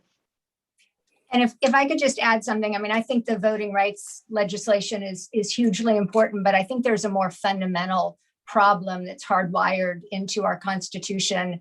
And that really lies with these counter-majoritarian institutions that, you know, have existed forever, but just increasingly, because of demographic shifts, have come to advantage the GOP. And, you know, that's created all sorts of distorted incentives for the party. You know, it doesn't necessarily have to moderate its message and capture the median voter, right? The policies that the GOP is touting are often hugely unpopular with voters. The second thing, though, is that I think that the disadvantaged party, so the Democrats, also become less wedded to the system and see institutions as less legitimate. And so earlier, Larry had mentioned, you know, the fact that the courts played a role in upholding, you know, the election results in 2020. Well, we're starting to see a huge dip in the legitimacy for the Supreme Court. There's a poll that just came out yesterday that was reported in the Washington Post, particularly among Democrats. Right. And if we know anything from other cases, we know that once the legitimacy of things like courts and judicial institutions is gone, it's almost impossible to rebuild that. So I think there are kind of fundamental problems in the Constitution that are accruing now to the benefit of the Republicans that are just having ripple effects throughout the system. Okay. Amazing. So I want to pivot a little bit to a question about norms. We've talked a lot about the formal institutional structure in the United States, and everyone on this panel has written pretty extensively about informal elements of democracy and democratic beliefs and values. What is the role of norms and norm violations? And Gretchen, I'll start with you since you've. Sure. I mean, I think, you know, norms are fundamental to a democracy. Steve and I wrote about this, I don't know, it feels like 100 years ago now. And certainly that was front and center of that How Democracies book die, those two master norms of forbearance and mutual toleration. I think, you know, what ended up happening is Trump violated hundreds of norms, maybe thousands of norms throughout his presidency. I would say, in addition to the norm of mutual toleration and the norm of forbearance, the other sort of master norm that he violated and got away with over and over again was truth telling, right? Basically telling falsehoods that were publicly verifiable. And there's a fascinating article, the lead author is Hall, in the Annual Review of Sociology, that talks about how this could actually appeal to voters, that voters could see a politician who is telling falsehoods that are publicly verifiable as a kind of way of distancing themselves from the elites, right? And kind of appearing as a more authentic kind of politician. And I think Trump was really a master of doing that. Now, the biggest lie that he told was the big lie, right? The 2020 election. And I think this just violates democracy on so many levels. I mean, it violates the thinnest definition of democracy, which is that elections must be fundamentally, the outcome must be fundamentally uncertain before they're run. Months, if not years before that, he basically said the only way that I could lose is if there's fraud. Right. And we saw in our polling at Right Line Watch prior to the 2020 election, both sides thought that if their candidate didn't win, that the election was fraudulent. So the groundwork was really laid well in advance of the 2020 election for this breakdown of this essential norm. Steve, I'll move to you, and I want to sort of pose a specific follow-up here, which you can pick up on if you want, or answer the more general question. One of the things that I was thinking of as I was putting my questions together was the difference between norm violations in speech and norm violations in deed. And now that we've kind of had some space from the the Trump administration, some time has passed. I wonder if you have any thoughts on the differential impacts of those different kinds of norm violations. Let me try to tackle that very briefly and move on to the broader question. I think initially there was a pretty widespread belief that it's really the deeds that matter and we shouldn't take Trump's speech so seriously. I think a lot of comparativists, those who've studied the sorts of populists that Gretchen referred to, realize that words have really powerful consequences among voters, among activists, and that it's not so easy to separate norm violation in words from norm violation in deeds, particularly when it comes to eroding mutual toleration. Mutual toleration is a really difficult norm to build. It has not emerged in all societies in the world. It took a long time, even in the United States, to build it among a very narrow political community in the early 19th century. And I think one of the things we've learned is it doesn't take that much to blow it apart, to blow up the norm of mutual toleration, to basically undermine among your followers, to undermine the legitimacy of the other side. And once that's shot, I think all sorts of norms and practices democratic norms and practices come into question. I think, in fact, in the 4 years since Daniel and I wrote How Democracies Die, in some sense, I've become less interested in the preservation of our pre-existing democratic norms, because I think the normative regime that we saw crumbling when we wrote the book in 2017 is collapsed. I mean, I think that and the norms that are threatened now are so much more fundamental that I couldn't have imagined them being threatened 4 years ago. 4 years ago, when we were writing How Democracies Die, I couldn't have imagined that the norm of accepting electoral defeat would be serious, not just Donald Trump in 2015, 16, which worried me, which is the reason we began the project that led to How Democracies Die when we heard Donald Trump say he might not accept the 2016 elections. That was bad. But when we were writing How Democracies Die, I could not have imagined that the Republican Party would potentially be game for abandoning the norm of accepting election defeat. And you can't have a democracy if one of two major parties can't accept election defeat. So I think our norms, I agree with everything Gretchen said, norms are incredibly important to making a democracy or any political regime work, but that we're in a somewhat different place. We're in a place where ultimately political power and numbers and mobilization are going to be critical to defeating what has become an openly anti-democratic force.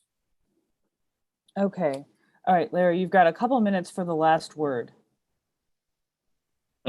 Well, as political scientists will tell us,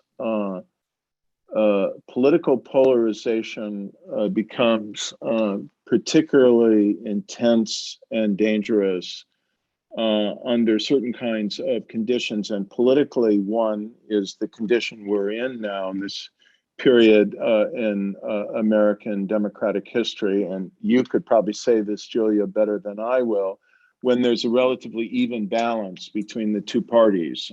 So we're in a period of protracted kind of even competition and uncertainty and alternation. There's no dominant party.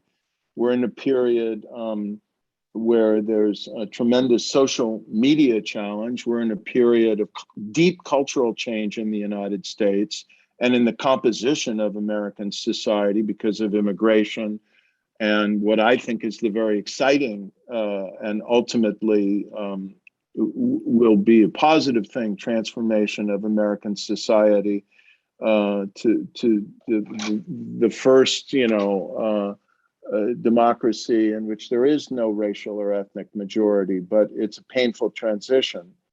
And we are in, because of these drivers and others, globalization and so on, of polarization, a period of time that isn't going to go away anytime soon, of extreme danger to American democracy because the polarization is so deep and the drivers, the causal drivers are so rooted that they are putting an impossible load on the norms. When it seems like existentially everything is at stake in an election. And maybe, you know, your future as a group or your tribal identity, or whether you think you'll ever be able to compete again in an election. It's a load normatively that no system of democratic values could probably bear very easily. So in addition to all these other things we've spoken about in terms of the need for legislation, and that we'll come back to, and in terms of the medium to longer run reforms I want to see institutionally, including, I repeat, as an imperative, change in our electoral system to induce more flexibility and less polarization. We've got to go to work, each of us, in our lives, in our universities, in our milieus, to try and walk back this polarization, this demonization, and build bridges. I think Brad Raffensperger should be admired again for trying to do it in his work and his rhetoric. I think there are a lot of Republicans who have been trying to do it. Unfortunately, too many of them now, like Rob Portman and Jeff Flake before him, have been retiring. But there are still others like Mike Gallagher from Wisconsin, obviously Liz Cheney. And we've just got to find ways to transcend partisan polarization, build lines of cooperation, and listen to people from the other side, and try and have, if not sympathy, at least empathy. I'll just close by saying, this is what we're trying to do in our deliberative democracy project, America in One Room. We actually have this going on now with a new online deliberation on climate change. And any way we can get Americans of vastly different views and political orientations to listen to one another and find common ground, we've got to pursue it, because otherwise the culture is going to break, the institutions are going to break, and democracy is going to break. All right. Wow. Sobering words from this panel. Thank you, Julia, and thank you to the panelists. The first two panels have been on the problems, the risks of election subversion. We're now turning, I hope, to potential solutions with our third panel. The third panel will be moderated by NPR correspondent Mara Liasson, and I'm going to turn it over to Mara. Thank you. Thanks a lot, Rick. I've really enjoyed listening to the two panels. Now, this one is about solutions. You can read the biographies of my panelists on your the website, but just to tell you, we've got Bob Bauer, Ben Ginsberg, and Sarah Longwell, just the right people to talk about this. We're going to be talking about solutions, and what strikes me, especially when you talk to Democrats, is you've got this incredible tension. Their hair is on fire. They feel this is an existential threat. Democracy hangs in the balance, but on the other hand, they're also paralyzed. And there's this feeling there's nothing they can do unless Joe Manchin decides to agree to a carve out for the filibuster. And if your hair isn't on fire, if you read Bob Kagan's long op-ed piece in the Washington Post today, I can assure you it will be. So the first question I want to ask the panel is, how real is the threat of election subversion? In other words, we heard Brad Raffensperger earlier saying that these laws that have been passed in states like Georgia or Texas or Arizona are merely to establish some accountability. But you talk to Democrats and they say that the laws that the Republican legislatures have passed basically give partisan control to election machinery, to the counting and certification of ballots, and they have made it impossible for Republicans to lose a close race. In other words, all those things that Donald Trump asked election officials to do in 2020 and they didn't, this time they will be able to do it and it will all be legal. So how much of a threat are these new laws in these states? I want to start with Ben. Well, they are something to be quite concerned about, that the notion that somehow the vote of the people will be usurped by politicians doing their will is a huge problem. Now, I do think to an extent the number of states involved is more limited than the lead up would suggest. And in fact, many of the laws that were changed were put in the pandemic election, which saw record turnout. But that's not to say that the ultimate solution of this is not a really strong get out the vote program and people getting energized by the election. And goodness knows, Republicans have done a wonderful job of providing issues to energize the Democratic base in upcoming elections. So I think a number of these laws are quite problematic because they punish election officials, something that Bob and I have talked a lot about lately. And they do provide a mechanism for taking the vote of the people away from that result. So there's a lot of work to be done. Bob, do you think that Republican legislatures in these states have almost guaranteed that Republicans can't lose a close race? No, I'm not sure I'd go so far yet. I don't know that that's the case, but I do want to put this point somewhat in historical perspective because I want to underscore what a radical turn events have taken. When you consider when attention really began to turn to the way elections were administered in the wake of the Florida presidential recount in 2000, there the discussion was not of fraud, but of breakdown of machines that were several generations old and election officials who were having difficulty with complex or confusing or inconsistent rules, different rules applied in different counties to the same types of ballots. And so there followed the Help America Vote Act, which for all of its weaknesses represented a bipartisan commitment to the notion that we ought to have modernized election administration that does not produce elections like the one in Florida. And then after that came, and I co-chaired that commission with Ben, a presidential commission on election administration that was set up by President Obama. And there we also concluded that elections should be professionalized, that we needed to give election officials the resources to treat elections as what they are, which is a subset of public administration. It's a form of public administration, running the government properly and treating, by the way, the voters the way our best businesses treat their customers.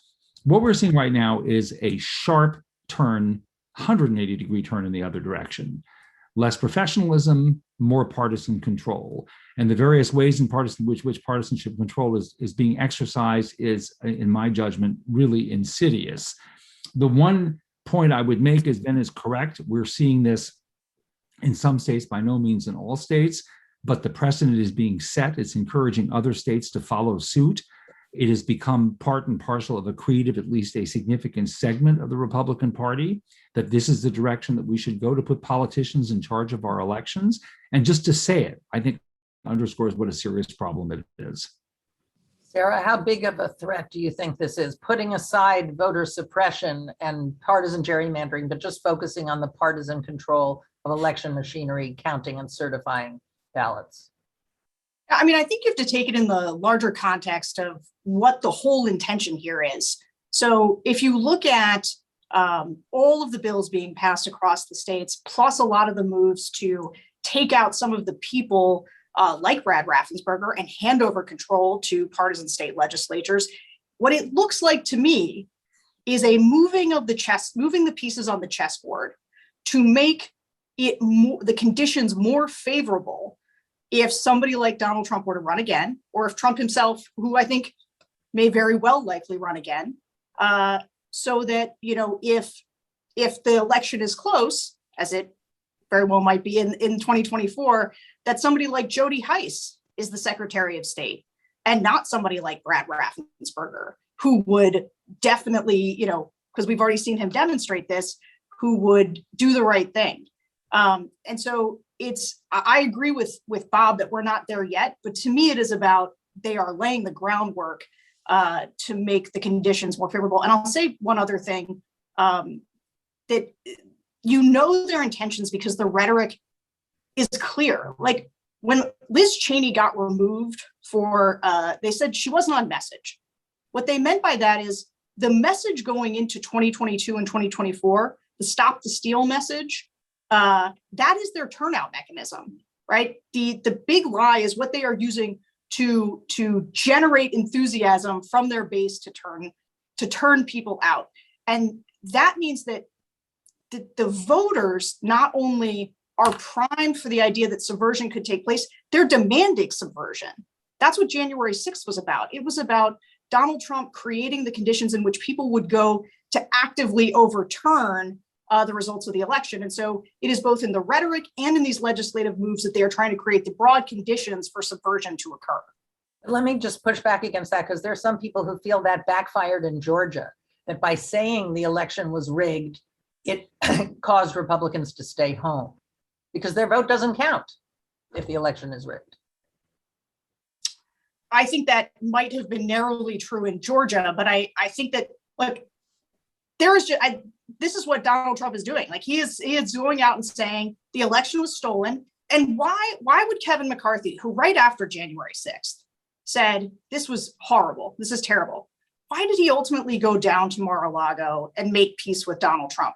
Why did they replace Liz Cheney with Elise Stefanik? Why have they, in every action, every move, why is election integrity what they're pushing at the state level? It's because from a narrative standpoint, they want their message to be the election was rigged, it was stolen. 70% of the Republican Party actively believes the election was stolen. I do focus groups with Republicans all the time who voted for Trump. They all think the election was stolen. They all think January 6th was no big deal. And maybe right after January 6th, when the Georgia vote was held, maybe it hurt them narrowly there, but the conditions have changed since then. They have been beating this drum so effectively that now nobody thinks that what happened on January 6th was even a problem. Well, Mara, the results in the California recall, while it's California, tends to buttress the notion that that's not working so well. And I think one of the other important events that occurred today and last night is the Arizona audit. Because honestly, that was Donald Trump's best chance ever to prove fraud or a rigged election, given the way they sort of took over the audit and the people they used and the money they raised. He failed. And, the more state audits they do, although people hate the state audits, truth is the same result's going to occur. And it is important, if you want to refute the big lie, to actually have instances like that where Trump gets to make his case, because it's not going to work.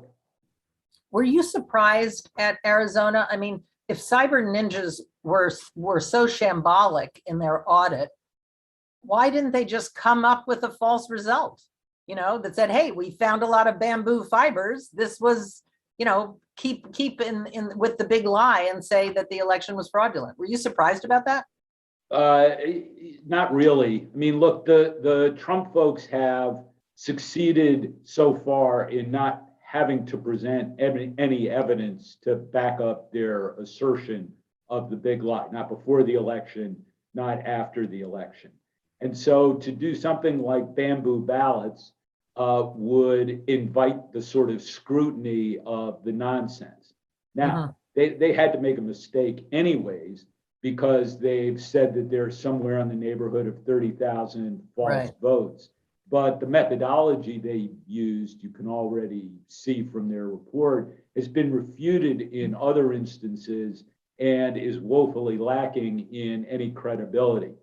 So the more they've gotten put in the place where they had to try and prove something and produce evidence, it falls apart.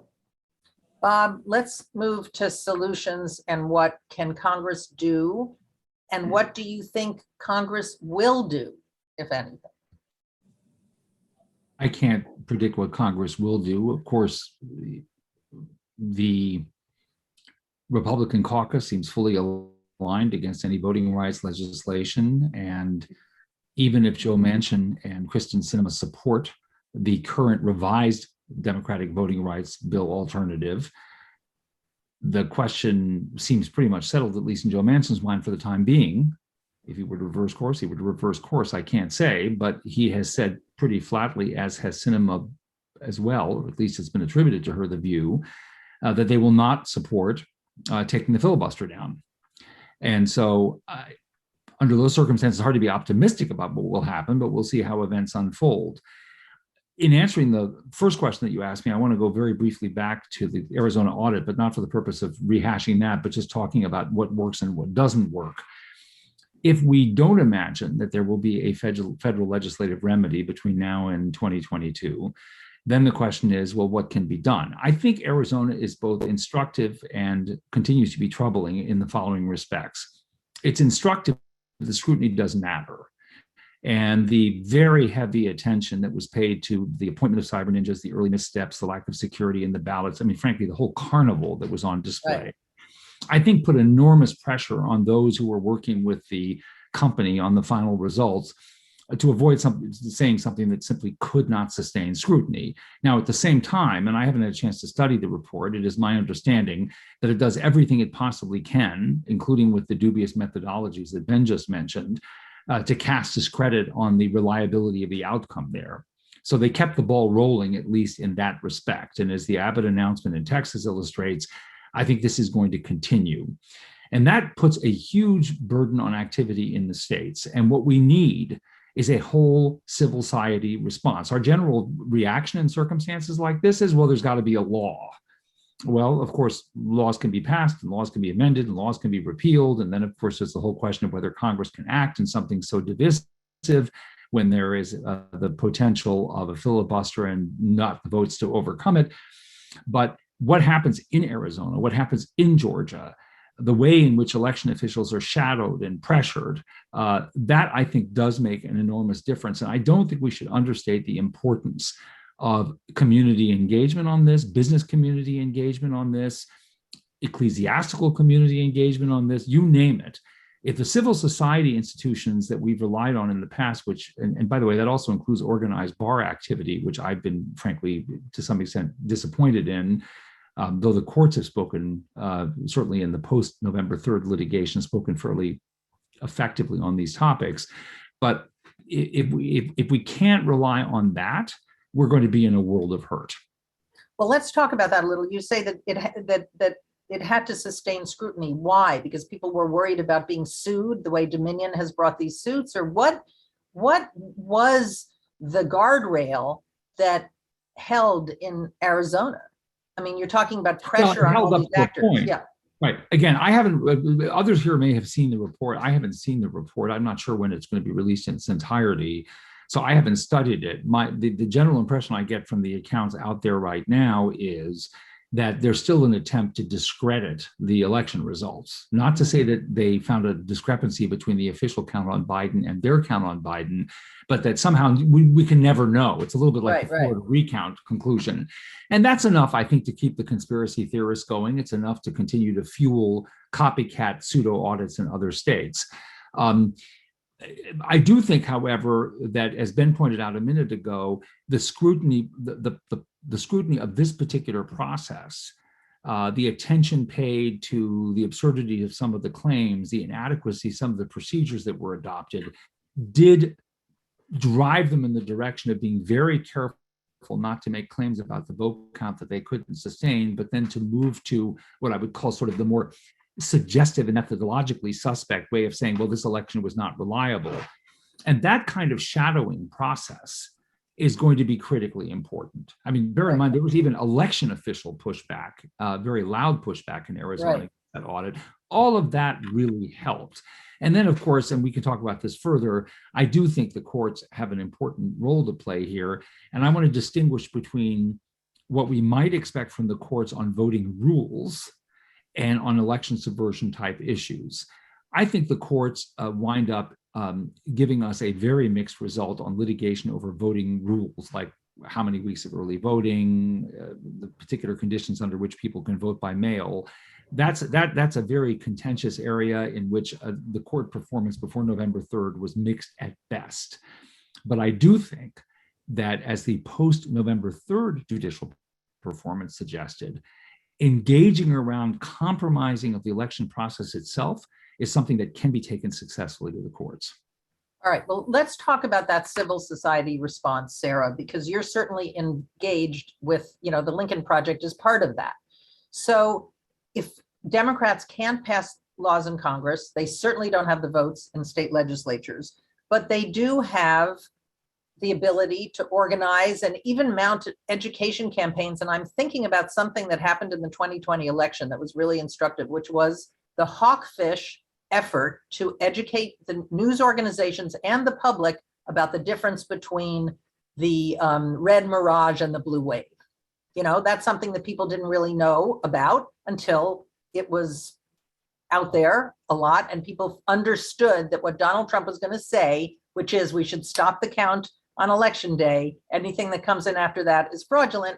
People were educated that that's just not the way we count the votes. So I don't know if you think something like that can happen in this case, but what can civil society do and all those actors that Bob just mentioned, short of passing laws to protect against this? Well, just a quick correction. So I'm not affiliated at all with the Lincoln Project, never was. I ran sorry. No, that's okay. I ran a different group called Republican Voters Against Trump. That's right. I'm sorry. Yeah. No problem. But the theory of our case was what we did was we went and found all of these disaffected Republicans, of which I am one. So I've been a Republican all of my life. I'm not a hair on fire Democrat, but I have watched the Republican Party change substantially over the last 5 years and go to a place that I never could have imagined in terms of their willingness to facilitate and accommodate a person like Donald Trump. And so, and I think it's evident in a moment where, as Bob Kagan's piece very powerfully outlines, we are in a moment of crisis right now. Like our constitutional crisis it didn't end with the election of Joe Biden or because January 6th, we're past that. It is ongoing. Like I said, I think these chess pieces are being laid out on the board for somebody, most likely Trump, to take advantage of. And so what you have to do, if you can't get Mitt Romney or Ben Sasse or Susan Collins and people that I've long admired to meet the moment and say we have to pass something like the Electoral Count Act, which would clarify the vice president's role so that you don't find somebody like Mike Pence in a position of calling up, Dan Quayle saying, what do I do? And but for a Dan Quayle phone call, potentially this Eastman memo that came out, which was a very clear plan to how you overturn the election, it could have happened. I mean, I reject this idea that we should all just say like, well, it didn't happen, so we shouldn't be that worried about it. And the institution's held. The institution's held because of a very thin group of Republicans who did the right thing in that snap moment. And some of them did the right thing because they didn't quite know how to do the wrong thing. And I'll just go back to that Arizona audit. The reason that there was going to be so much scrutiny is because Stephen Richer and Bill Gates, who were the Maricopa County supervisors, and I can't remember what Bill Gates' title is, but they were vocal in Arizona about the fact that the election results were correct. And they were pushing other Republicans to the point where it got embarrassing for Republicans in the state to have the cyber ninjas being, crazy bamboo finders. And so the way that you tackle this, if you can't get Mitt Romney and Susan Collins, those Republicans are not going to act in good faith on voting subversion or just voting rights in general. What you have to do is win elections. So our project was about helping Democrats to build the biggest, broadest pro-democracy coalition possible that ranged everywhere from Liz Warren to Liz Cheney, in which you have, there's still this percentage of Republicans who there were right-leaning independents. They voted for Joe Biden, but they voted down ticket for Republicans. And those swing voters are very important to this pro-democracy coalition. And Democrats have to go embrace them, get their votes in order to hold off this dangerous version of the Republican Party. And winning elections is the only way to do it, unfortunately. Ben, let me follow up on that as the other Republican on the panel. We heard previous panels describe the Republican Party as a party that no longer accepts as legitimate a loss in an election. In other words, with the exception of bright blue states like California, Republicans only are the party that only says an election result is legitimate if they win. Do you think that's where the party is, or not quite yet? I think that's a bit overbroad. I think there have been a number of Republicans who have behaved badly along that line. But no, I'm not sure that's going to be borne out in future elections. I do think that Sarah put her finger on what the real problem is in this entire debate, which is how do you talk to the 30% of the electorate, 78% of Republicans who don't believe in election results? And I love confabs like this. I think they're really important, but it's not talking to the 30%. Yeah. And the real struggle, Larry Diamond alluded to it in the previous panel, is how you manage to get together to reach the 30%, to convince them that election subversion, the big lie, the whole panoply of issues are wrong. That's why I actually think these audits, although they're driving people crazy, are really important because, again, they are Donald Trump's best case to lay out the evidence to prove it.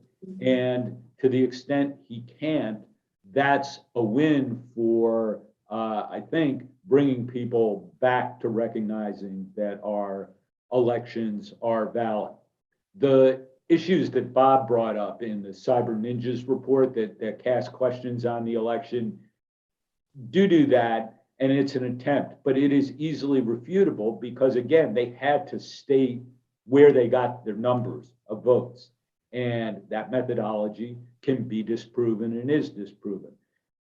It is also a mistake to think of the 30% as a monolithic group. And there are certainly a number that will never be peeled off from the conspiracy theories. But there are a number of proof points that can exist through things like audits that are helpful. So we ought to be figuring out ways to talk to the 30%. And these opportunities, these forums for Trump to have to try and make his case is an important piece of that. Who should try to reach the 30%? Who in the Republican Party is a credible messenger for this kind of hardcore, like they're the anti-democratic equivalent of the anti-vaxxers, you know? Who could talk to the 30%? That's not the way I design it. I would design it more as a forum to say, okay, our elections are rigged. If they're really rigged or fraudulent, it's important to find that out. We're going to give you a chance, and maybe this is Republicans who put that together, retired judges, retired members of Congress, who provide those forums to let Trump try and make his case. So, Bob, have these audits in some weird way become a good thing for Democrats? So this is a point on which I wouldn't say register a mild dissent from what Ben is saying. I think he's correct. Once they've been established, it is imperative to meet them head on and to make sure that the public record is absolutely clear about the methodological flaws and anything else about the report that casts discredit on the process and the conclusions that they're at least attempting to project. I do think that's where we are now with the post-2020 audits. What we're seeing is an attempt to make this kind of thing routine, which is post-election, whether it's in now or in 2024, 2028, 2032, the normal electoral procedures that we have for certifying and testing the outcome of elections, recounts, contests, all of that are suddenly bypassed by a politicized process of pseudo audits, each one of them in the various states structured differently, perhaps some of them piggybacking on the Cyber Ninjas experience, which was particularly risible to make them appear more credible. And that sort of thing, if it catches on from cycle to cycle, I think is absolutely disastrous. We have laws that permit election results to be tested, and they can be tested in every single state. And they were tested under those laws in the states that were most in contention in 2020, but that wasn't good enough. Now we have what we have, and Ben is correct, we need to address them, but we cannot have this develop as a general practice for politicians to devise procedures that are outside the legal framework to raise questions about the validity of elections. And that's what happened in Arizona, and that's what's happening in other states. Yeah, let me go to some of the questions that participants have submitted to us. One of them is what happens if we have a Republican House of Representatives? Can you imagine a scenario in 2024 where a Republican House actually certifies a win by a Democratic presidential candidate? Maybe I'll just say one thing real quickly, because I know Ben has a lot to say on this topic, and Sarah too. I think that the participant who raised the question is raising a very important point, which is this process by which elections are contested, of course, doesn't stop in the states. It can be taken up outside the presidential campaign context under the constitutional provision that authorizes Congress to judge the returns of its members. They can disregard a certification. I think Ben's about to give you an example, if I can project it. They can deny a certification from a state and then actually assume responsibility for recounting the vote itself on a completely uncontested basis, meaning at the end of the day, the House can reverse the results that the state reached. And there are also mechanisms under the so-called Federal Contested Elections Act that permit candidates to trigger a House inquiry into the validity of an election result. It is not impossible to imagine that though these have occurred in the past, there have been a lot of FCEA cases, that this becomes much more routine given the surrounding environment of discredit being cast on our electoral process. Yeah, so Ben, so that's like meaning the January 6th insurrection would finally have succeeded. Well, before we get too out in front, let's remember the differences between congressional elections and presidential elections. So this all took place for the presidential election with the Electoral College. For congressional races this time, and every time, the House is the judge of its own members under the Constitution, so that the certificate of election that comes from a state has to be voted on by the membership of the House and the Senate. And that can be fairly significant. I mean, after all, what didn't get litigated in this election cycle was that in a state like Arizona, they tried to hold up the certification of Joe Biden. But on the other hand, the majority Republican congressional delegation ran under the same election rules. So in other words, why would the House of Representatives necessarily identify or corroborate the certifications of all members of Arizona if they were going after one particular state?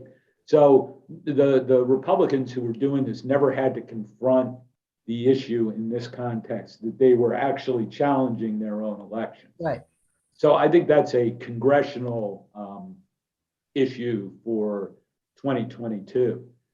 In terms of 2024, Donald Trump should be in favor of amending the Electoral Count Act under pure self-interest, because one great difference in 2024 is that his vice president, under any circumstances, is not going to be sitting on the chair. It's Kamala Harris, and just suppose she sees Donald Trump as an incredible existential threat to the United States and actually does what Donald Trump wanted Mike Pence to do. So, there's all sorts of gamesmanship that is really fun to think out, but the catastrophic consequences for both parties in taking it too far can come home to roost in the next iteration. Sarah, we have a question about what kind of community, what Bob was talking about earlier, community engagement, business, ecclesiastical, bar associations, et cetera. What can regular people do to help? Well, one of the things that I've been sort of disappointed in is that right after January 6th, all of sort of the Chamber of Commerce types, a lot of businesses came out and they said, we are not going to support any Republican who voted against certifying the election. And that was lots and lots of Republicans. And it didn't take that long for them to start walking that back. And this is why I guess I am so exercised about this, is I feel like I have to be, because so many other people seem insufficiently alarmed, where January 6th caused everybody to say, people had been telling us never Trumpers, you're hysterical. Trump's not going to do anything. Guardrails will hold. And when the day of the insurrection, there was a lot of people saying, nope, he should be impeached. Wall Street Journal editorial board, they came out and said he should be impeached. And over time, though, I had somebody say to me, it's actually a big Democrat, say that I slept the best I've ever slept that night because I knew Donald Trump was finished after that. Because that's what we would all assume would happen after something like January 6th, when the evidence was clear that he had incited an insurrection called for an election to be overturned. But that's not where we are today. Where we are today, and this is why a lot of these audits in the states, and I really disagree, unfortunately, with Ben here, it's why they want to push the audits in the states, irrespective of what the results ultimately are, is because they are not about actually auditing the results. They're a messaging tool. Because most people, the Arizona election had been audited multiple times before the cyber ninjas showed up. It had already been audited. It had already been confirmed. They've already done recounts in Georgia. But if you ask voters, do they know the results of the audits? They don't. They still just think the election was stolen because the goal is to throw up lots of smoke and confusion. And so the civil people in civil society, right, business leaders, elected officials at all levels have to be there to say, no, there are consequences for behaving this way, and we're not going to keep supporting it. But when everybody walked it back, that creates a permission structure for everyone to say, wasn't that big a deal. Everything was fine. It was only a few people that died, and it's not clear that they definitely died during the insurrection. And the narrative shifts, the reality changes. And that's the part that is so scary, is we're starting to bake this into our politics. And Donald Trump is winning a narrative war. And so even to go back to your earlier pushback on me, which is, but didn't it actually backfire on them in Georgia? We've come a long way since then as a country, and it's not been in a good direction in terms of our willingness to accept, all of these bills at the state level, the pushing aside and the intimidation. In Arizona, they have changed the law so that Katie Hobbs, who's the Secretary of State, isn't the one who decides anymore. They changed it so that the Republican, the Attorney General, is the one making the decision. All of these things, all of these little moves are an attempt to set things up so that they can go differently next time. Yep. But in terms of what you're saying, is the only solution is to actually win elections. And right now, as Larry Diamond said earlier, we're in this 50-50 country, really unstable. And you just mentioned a lot of groups and people that are part of the Republican coalition, the business community.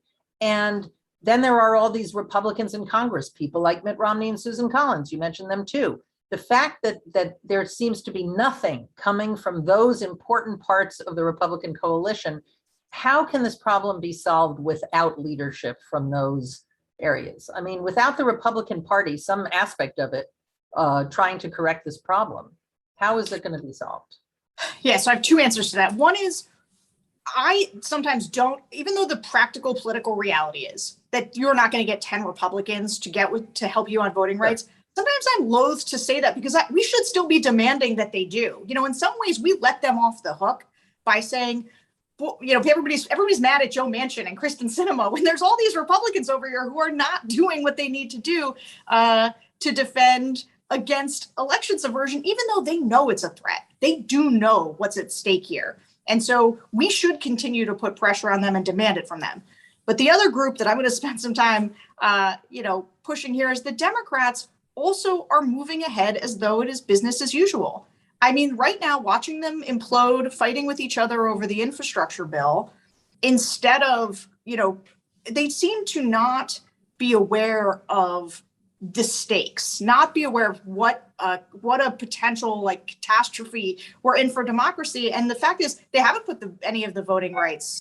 There's a lot of, I think, Democratic activists who are pushing it, but I'm not sure that in fact, I'm certain in general, Democrats have not put that at the center of what they're doing, rolling back executive power. There's all kinds of things Democrats could be focusing on that would frankly keep Donald Trump's and the Republican Party's abdication on this front and their attempts at subversion, keep it front and center. But instead, they're going after their political priorities. And that is the other part of this problem, because they're not demanding that they're not putting Republicans on the spot about this. They're fighting over normal political stuff. Right. I mean, the theme of the last 6 years was like a failure of imagination at every step. Nobody could imagine how much worse it could actually get. Bob? Yeah, I just wanted to add, I wanted to second something that Sarah said about the Congress's ability to move on another front in a democracy reinforcing fashion. And that is to restore some of the guardrails on abuses of executive authority, because as we saw, after all, on January 6th, and that's part and parcel now of the fight between Trump and the current administration over, and the Congress, more to the point, over the release of certain documents that bear on what Trump was doing on January 6th, who he was communicating with, whether he was discussing the institution of martial law, whatever it may be. Having presidents who go well beyond, and of course, obviously there have been questions about presidential overreach in prior administrations, but there are particular abuses that have come to light, particular excesses, extremes in the abuse of executive authority that everyone swore, speaking of Sarah's frustration over things dimming over time as a source of outrage, everyone swore something would have to happen, something would have to be done about these abuses of power, because it put presidents in the position of doing what he ultimately thought he could do, which was to try to use the federal government to save his presidency. Right. And those steps need to be taken. They're not specifically focused on election protection, although they obviously do bear on election protection. They have to do with keeping the president of the United States from being in a position where he or she can marshal the resources of the federal government to maintain power illegitimately. But do you think the January 6th committee has to get those documents and lay out what happened and what Trump tried to do before you can correct those abuses? I don't know before. There's some curbs on presidential power, reforms of the presidency that can take place without regard to what the January 6th commission concludes.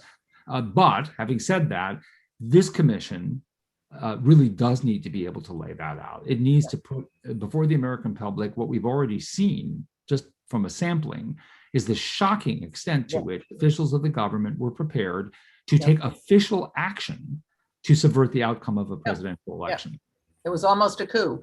So we have just a few minutes left, and I just want each of you, since this is a panel on solutions, to talk about kind of the one or two things that you think would be the best solution to this and that needs to happen as soon as possible. Sarah? Unfortunately, I have to put this back with the Democrats and say, if you're going to build this big, broad pro-democracy coalition, you have to, the progressive solutions that your heart desires, they might have to take a back seat. And you should be focusing on winning in 2024 by putting up very broadly appealing sort of center-left candidates like Conor Lamb in Pennsylvania who can win. The only way you're going to get these things done is to win elections. And so I would, the pie in the sky stuff, it's just like with Manchin having to take something like HR1 and narrow it down to something. And even there, it's probably not going to pass. So you've got to focus on real solutions, real things you can accomplish so you can win. Okay. Ben? Well, I think that it comes from the answer to Sarah's question about why aren't responsible Republicans standing up to folks.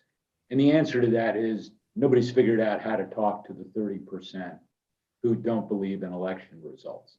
So I'm all up for civil society setting sort of the goals and the metrics for the way the country should be. But I'm pretty sure what that 30% is not going to listen to is the elites, the leftist elites, telling them how they ought to behave and what they ought to believe in. So I do think the solution comes from groups like this not turning up their noses at the 30%, but in fact figuring out the ways to have a dialogue, let them make their case, and then refute the case. Okay. I do think community leadership is absolutely critical. That to me is one of the vehicles for communicating with the 30%, but also for creating a monitoring process, like a monitory democracy, given that the official officialdom that is charged with election supervision may be increasingly compromised, and they have to feel that somebody's looking over their shoulder, and there have to be structured processes within every state for bringing pressure to bear on them. I think that is going to be extraordinarily important. I'd have to say, barring legislation, and it's not clear to me that any such legislation would pass, so I agree, by the way, with Ben, that there's a prospect of amending the Electoral Count Act, arguably in both parties' mutual interest. I think the Republicans need to think hard about how this door swings both ways. But beyond that, I do think there needs to be a clear message coming through in the debates about voting rights that tend to mush a lot of different issues together about this specific issue, institutional defense. Voting rules are important. I have strong feelings about voting rules, and Ben and I were part and parcel of a commission that put out all sorts of recommendations about the alternatives that should be available to voters, mail and early voting and the like. And we should continue to have those fights. They have to happen. They'll get resolved on a state-by-state basis. But on a national urgent level, the focus has to be on protecting the fundamental institutions by which our democratic elections are conducted, legitimated, and communicated. Are the three of you like optimistic or pessimistic? Apprehensive. Okay. Depends. Sorry, go ahead, Bob. Go ahead, Sarah. I was just gonna say, I'm long on American democracy. I'm like, we will get this figured out. I think I am, so I wouldn't short American democracy, but I am very concerned about where we are right in this moment. And I would highly recommend everybody go read the Bob Kagan piece in the Washington Post, because I think he's right about a very key thing, which is that Donald Trump is going to run again in 2024, and that our reactions are insufficient to the crisis we are currently facing. And I would just conclude I'll give you the by last saying, word. I'll conclude by saying I agree. The one of the areas in which I take issue with Kagan is I worry profoundly that if Trump doesn't run for re-election in 2024, that somebody borrowing, frankly, his same leadership style and tactics and subscribing to these same tenets is going to look to capture his constituency, and we're actually dealing with something that will outlast Trump. And that makes it an even more serious problem if you look at it that way, because it means it's here with us for a while, past Trump as well as during Trump. You mean like a Josh Hawley or? Yes, absolutely. Ron DeSantis. Ron DeSantis. Yeah, I mean, but I'm not looking to have a fight with Republicans about Republican programs. I just think, listen to what they're saying on this topic and what they were likely to say even more if it looks like they have to inherit the mantle of Donald Trump. Right. Thank you, thank you, thank you. Go read Bob Kagan and then take a couple aspirin. Thank you, Mara, and thank you to the panel. And I think we're going to need something stronger than aspirin. I'm going to turn it over to our final panel, which is going to be chaired by Ned Foley. Ned is from The Ohio State University and is professor there and director of their Election Law Center. And we're going to finish strong with really some of the top thinkers in the country on how to deal with this problem. Take it away, Ned. Thanks so much, Rick, for what's been a fantastic discussion so far. And I'm looking forward to our panel. And in the spirit of very quick introductions, I'll say that we have Guy Charles from Harvard. We have Michael Morley from Florida State. We have Janine Nelson from the NAACP LDF. And we have Rick Pildes from NYU. And I'm going to ask an initial question that's going to go to all four of our panelists. And I'll start with Guy, and they'll go in the order in which I introduced them. And as we've talked about this afternoon, the risk of election subversion can affect all types of elections: presidential, congressional, gubernatorial, secretary of state, et cetera, et cetera.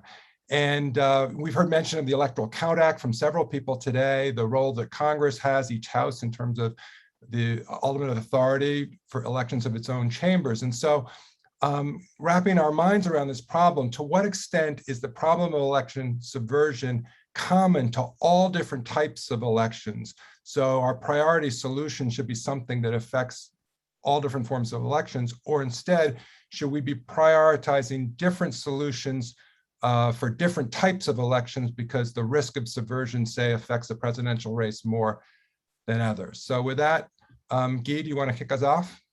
Sure, happy to. Thank you, Ned. And and thank you to everybody. And happy to be there with all of my fellow panelists, my con law teacher and election law teacher, Rick Pildes, my wonderful friend, Janae Nelson, and my other great friend, Michael Morley, not to mention Ned Foley. So here's how I would think about this. So part of the question really depends on how we define the problem, right? And I want to raise sort of three particular ways of thinking about how we define the problem. So we've imported the term election subversion predominantly from the IR, the international relations literature, where it is generally used and understood as statescraft by one country to destabilize and undermine the authority and functioning of other states in order to achieve their particular goals. Now, we can adopt it for our purposes and to think about that election subversion really means eroding the legitimacy of the political system, attempting to destabilize the political system, so election meddling, disinformation, and even violence. And if you think of it from that perspective of trying to capture the core aspect of the political system, if you adapt the definition from the IR literature and you import it into our context, you then probably should differentiate among the different types, right? Because the stakes are very different. What's at stake, obviously, for the presidential election is very different from what is at stake at the local election levels, right? So even though there's some relationship, or what is at stake at say an election for the Senate, for the U.S. Senate, and so we have to think about the various stakes and the underlying set of strategies that might be used and that would differ, right? So election meddling at the presidential level, even in a decentralized presidential level, has greater harm to the political system, right? It can destabilize it well. I'll just say two more things. One is we also have to think about to what extent is the problem Trump and Trumpism, and to what extent is it sort of the asymmetrical positions of the two parties? And I think as that one of the earlier panels put it, and I think we sort of have to think about it that way,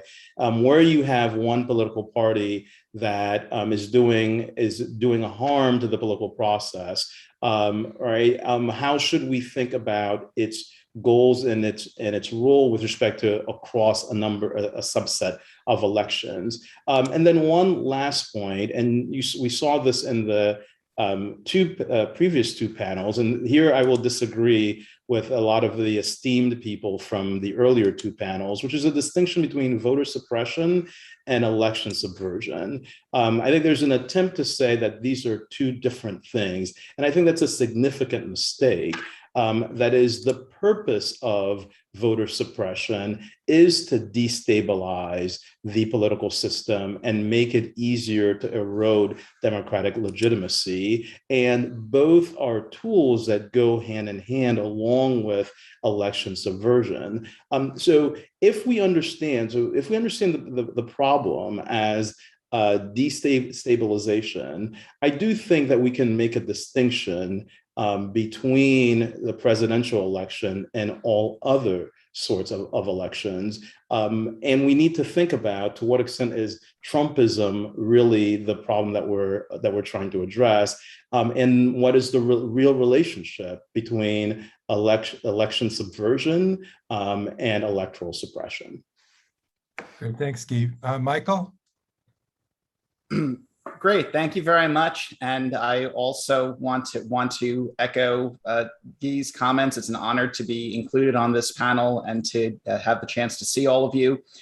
I agree that the question of election subversion raises different questions with regard to the particular election that you're thinking about, most basically because you have different structures depending on the election for officially determining what the dispositive results of that election will be. And so to the extent that there are different governmental officials, that there are different processes, in place for determining the results of different elections, presidential elections versus elections for each chamber of Congress versus in most states elections for each chamber of the legislature versus other types of elections. You have different officials with that responsibility who are going to come under very different types of pressure to come up with particular types of results. And this forces us to face the question, are there some types of entities that we are more comfortable trusting with greater power over determining election results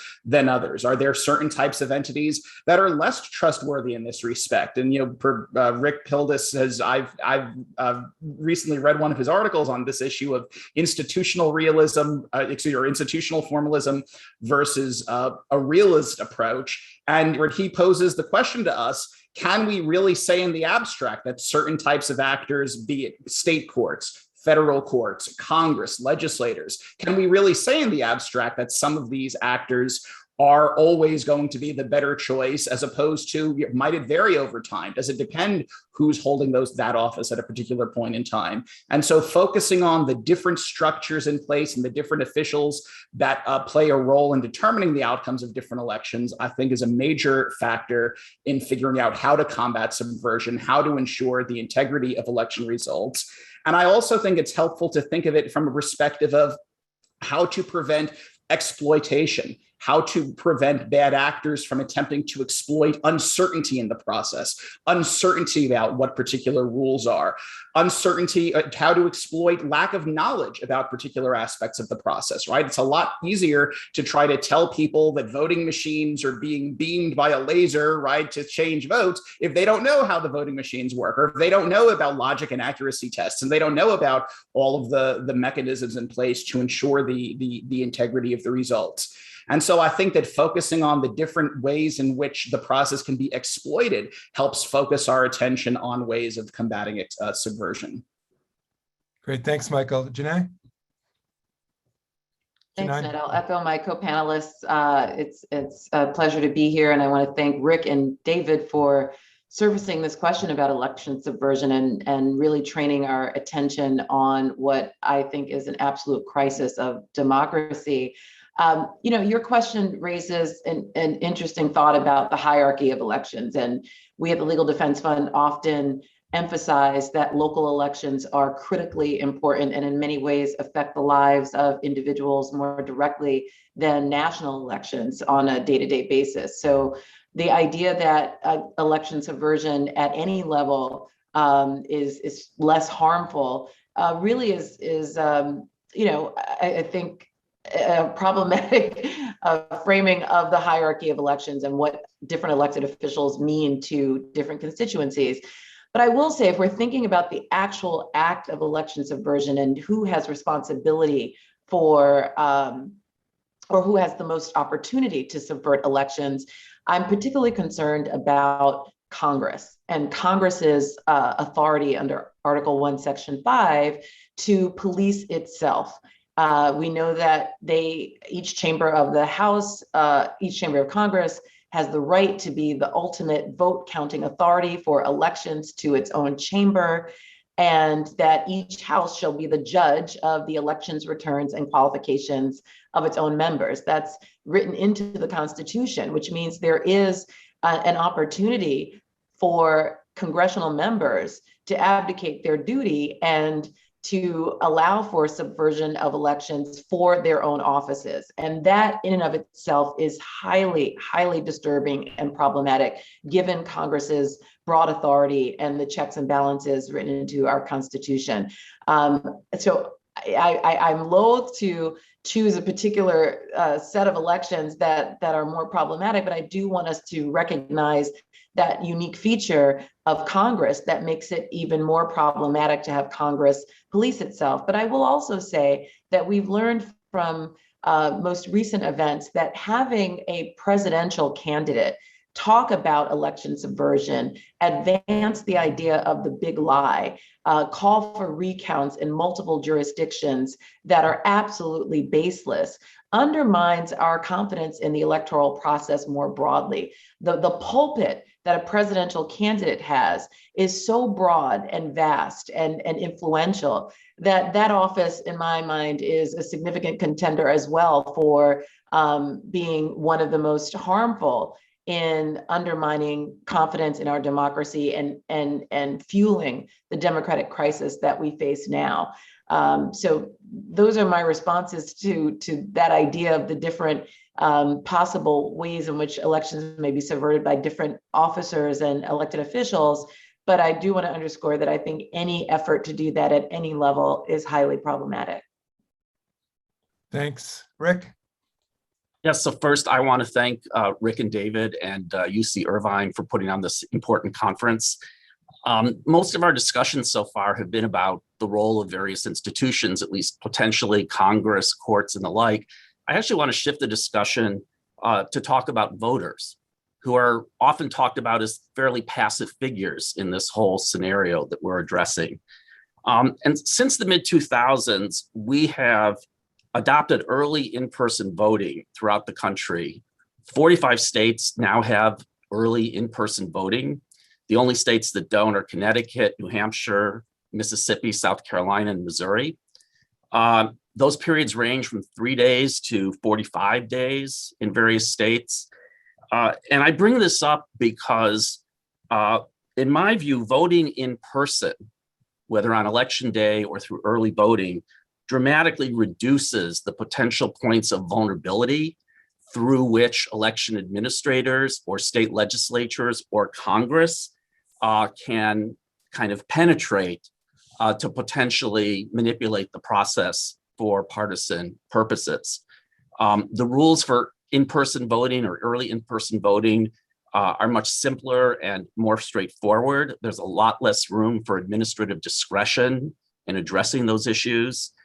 And of course, in 2020, we had this massive surge in absentee voting throughout the country because of the conditions of the pandemic, which made it necessary for public health reasons. But we all know that absentee voting is wrapped up with a whole variety of procedural issues that are more complicated than in-person voting.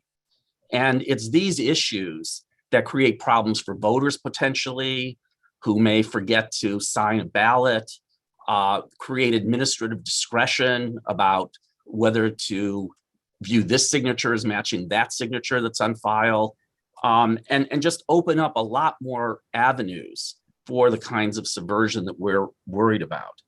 So, you know, one thing I would say, which applies to all of these elections at each level, up and down the system, is that voting in person through this much more expanded early voting system that we now have would be a very effective thing that voters themselves can do to try to reduce these risks. I understand some people will still have to vote absentee, and we will have higher absentee rates than we did before 2020. But I think this is something that needs emphasis in these discussions because it really is very rarely part of the conversation. So I want to kind of put that on the table as a starting point.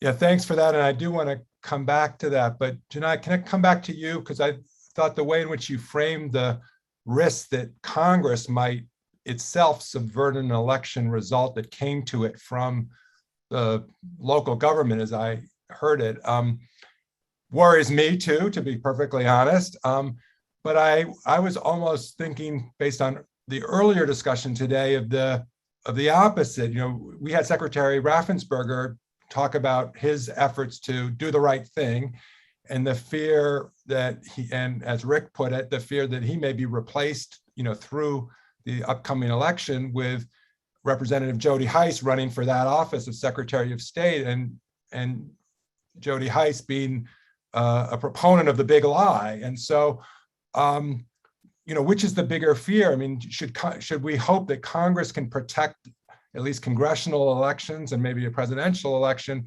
from the subversion of Jody Hice, or should we be worried that Congress is going to subvert the good work of somebody like an honest Secretary of State, or do we have to treat both risks equally? That's an excellent question, Ned. So first, I wanted to address, I guess, the idea that Rick put on the table about voters being in part responsible for helping to avoid election subversion. And I think that we have to be very careful about those types of responsibilities being placed on voters, particularly in light of Guy's comment that voter suppression is in so many ways deeply tied to election subversion and is in fact a tool for election subversion. And therefore voters have very little agency in being able to subvert the voter suppression efforts that are proliferating and have been well documented across the country, and particularly visited upon communities of color. So I do want to flag that we have to be very, very careful about trying to place this responsibility on voters. But with respect to your question concerning Congress, Congress has an opportunity to adopt the Freedom to Vote Act, which includes several provisions that will increase protections against subverting congressional elections. There are specific provisions that address that issue. We can obviously talk politics about, who might be in office in any given state that has more extreme views about protecting elections and election subversion and does not adhere to constitutional principles. But I'm more broadly concerned about making sure that we have institutional and structural mechanisms to prevent that from happening, regardless of who's in that position. And if we pass the Freedom to Vote Act, there are some provisions in there that help in this regard. For example, Section 3206 expands the scope of existing anti-intimidation provisions that exist in the NVRA to explicitly cover wrongdoing after votes are cast. And that amendment to the statute would apply criminal liability to anyone, including public officials, who knowingly and willingly intimidate, threaten, or coerce any person in the processing, scanning, or tabulation of ballots. And that's the type of protection that we need. That's a way in which Congress can increase and enhance confidence in itself as a body to police itself and to police other elections. There's also another section, 3403 of the Freedom to Vote Act, which adopts the Voting Rights Act's definition of voting that includes a very holistic concept of voting, including having ballots counted and included in the appropriate totals of votes cast. So there are ways in which Congress can enhance its credibility in this regard by passing the Freedom to Vote Act, and that has a cascading effect on state offices, as you suggest, where regardless of who's in position, there is an opportunity for Congress to have greater oversight over those elections. Mm-hmm. Guy, can I come to you to maybe respond a little bit or to pick up on Rick's point? And can I ask it this way? I think you started to helpfully try to, what are we talking about when we talk about election subversion? How do we define it? Are there several categories? And Bob Bauer on the previous panel drew a contrast between, the way there was a fight over the voting process from 2000 with hanging chads and the fear that that was largely a problem of mistakes and lack of proper administration. Now that could be manipulated by partisan actors, at the local level or in the judiciary for, one side or the other. But he was suggesting that the nature of the big lie and the sort of the denial of election reality that we're seeing now is different. And I took Rick's point to be, if we could minimize the scope of ways in which potential bad actors, whether it's in Congress or it's at the Secretary of State level or wherever, is there a way to minimize the risk by giving them less that they can fight over? Or do we have to worry that if Trumpism, it doesn't matter what the truth is because they're going to say big lie no matter what? How should we define the problem that we're trying to solve? And is Rick's point that we should, reduce the risk by containing the risk? Do you have thoughts on that? I don't have a problem with the view that different sets of electoral practices present different types of risks. Right. So, and there's a different way of framing. Rick can speak for himself, and he shouldn't be blamed just because he taught me. He shouldn't be blamed for the things that I say. But there's a different way that one could frame what he said, which is political elites and political actors can encourage voters to take advantage of processes that are less risky and might lead to different sets of outcomes. So I didn't find any tension between sort of the way, at least that I posed it, and the way that Rick posed it. To me, the tension is more in sort of the broader contention that these are two separate things. So just think about one reason why we might be seeing electoral subversion. It's not unrelated to the changing demographic of this country, right? And then think also about, well, what we believe to be some of the solutions. Change the Electoral Count Act, change some of the underlying, pass the either For the People Act or any of the different types of legislative solutions. It's really hard to pass these legislative solutions in a context in which we are very deeply divided, and in a context in which voters do not have a fundamentally protected right to vote. Now, there are certain things that we ought to and should encourage voters to do. So this is where I completely agree with Rick, right? That is, in-person early voting is less vulnerable, right? So you will see the parties behave in that respect. So my point is to say that I think this sharp contrast that we're drawing, I don't think it reflects neither the history nor the present reality, but I don't disagree that different types of procedures, as well as their implementation in different sets of systems, whether it's at local elections or at the national level, will have different sets of vulnerabilities. And we ought to recognize that and focus on the places in which the system is most vulnerable. And that I don't disagree with. Before I go back to Rick, Michael, do you want to weigh in on this? I generally agree with the tenor of the conversation. I guess the main thing I would add is that when we think about the electoral process, right, at the end of the day, we need to ask ourselves, what are its goals, right? Obviously, the goal is to accurately ascertain the will of the people, right? Another important goal is to ensure, right, widespread, fair, broad participation, right? That we don't have members of the community, eligible voters being excluded.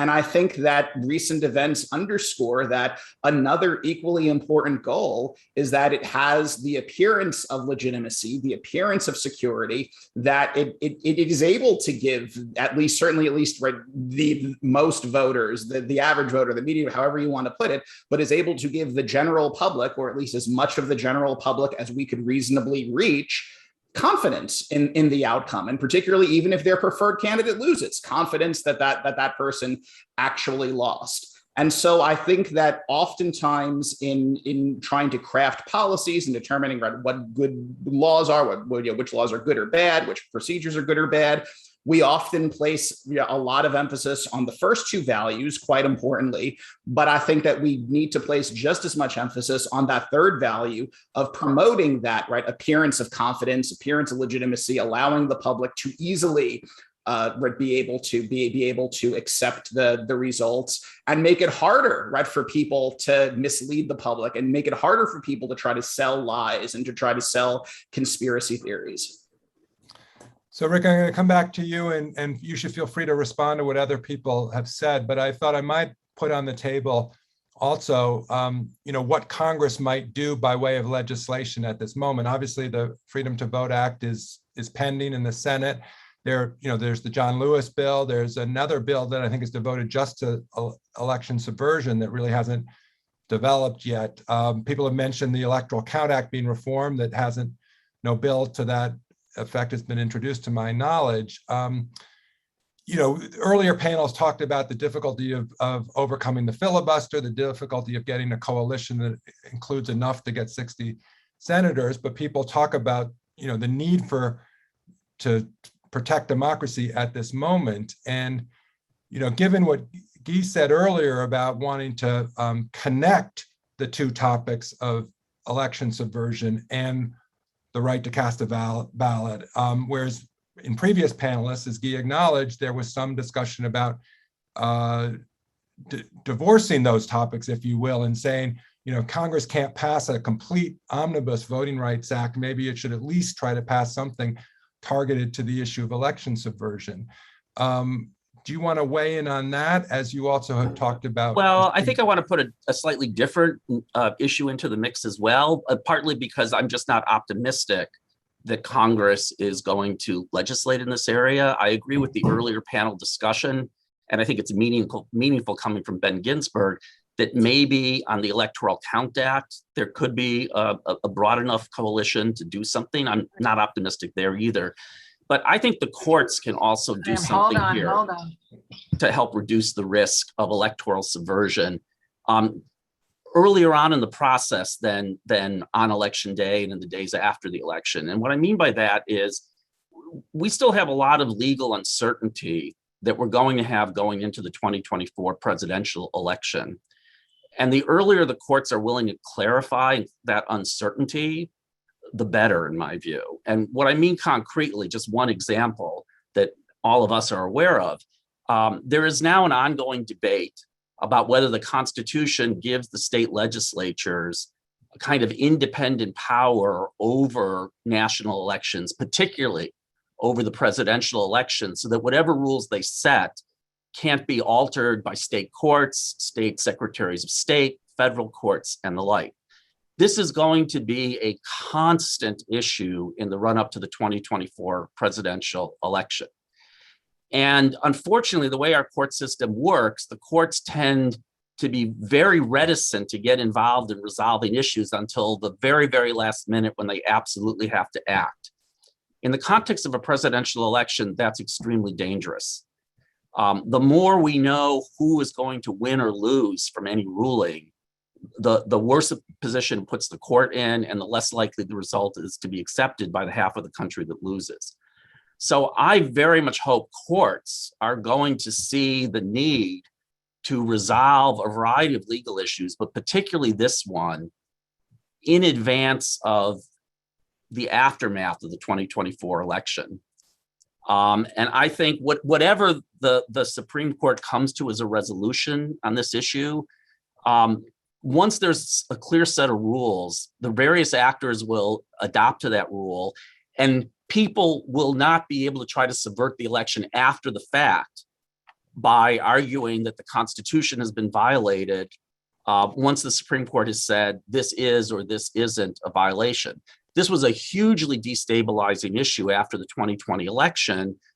It became actually probably the primary argument once the fraud issue turned out not to be something that could be backed up in court. The major issue then became the election had been irregular and illegal because various actors had changed the rules the state legislature had adopted for the election.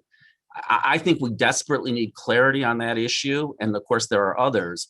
And so I think the courts can contribute here by giving us the clarity so it takes those issues off the table and again reduces the scope of potential partisan manipulation and subversion based on legal theories that have been discredited in advance by the courts. So that's something that could be done, more likely than Congress enacting legislation to address these issues, perhaps. And so I do want to put that into the discussion as well. Yeah, thanks. And we've got a lot of things on the table.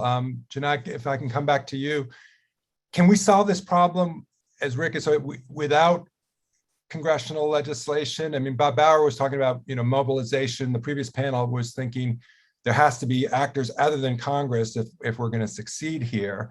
So I guess part of the question is, can we save democracy without Congress coming to the rescue?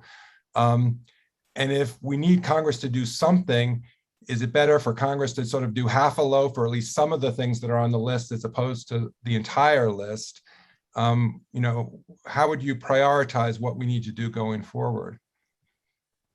Well, One of the things that I think I weave some of this together is that what makes election subversion much more difficult is when there is a clear winner, when there is an overwhelming majority. And so legislation that enables more voters to have access to the ballot and secure access to the ballot. So increasing the methods of enabling voters to cast a ballot will, I think, in many ways take some of the confusion and the uncertainty off the table.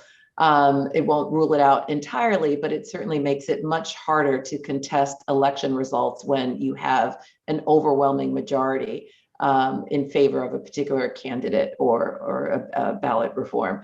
But I do think that, so in that regard, I do think that Congress needs to act, and Congress needs to make sure that the voter suppression efforts that have galvanized so many conservative legislatures there needs to be a federal solution to that. Short of that, we do have courts to rely upon, and as we know, when we saw efforts to abuse executive authority in the last administration, many courts across the country stepped in. All the courts denied those efforts to overturn election results in a quite unanimous way.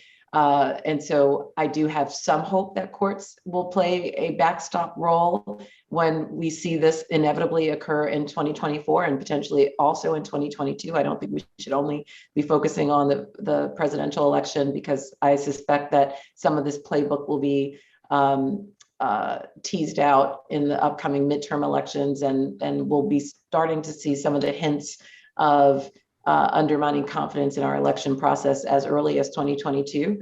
But I do think that there's a long history that the Supreme Court in particular, has had in pushing back against wrongdoing in vote counting and certification processes well before Bush v. Gore. The problem, however, is the crisis in confidence in this particular Supreme Court.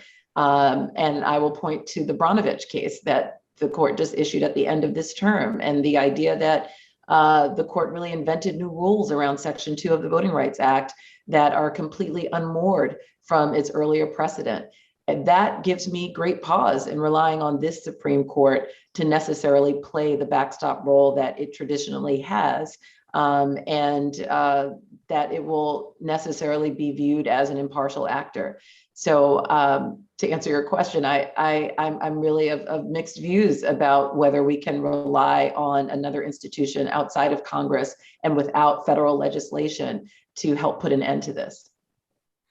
Michael, can I come to you next to weigh in on this? Do you think we can protect sufficiently against election subversion, whether in 22 or 24 or beyond, without some form of new congressional legislation, relying on the courts or maybe other means besides Congress? And if we need something essential from Congress, in your view on this, what is that piece of congressional legislation that might have some prospect for enactment?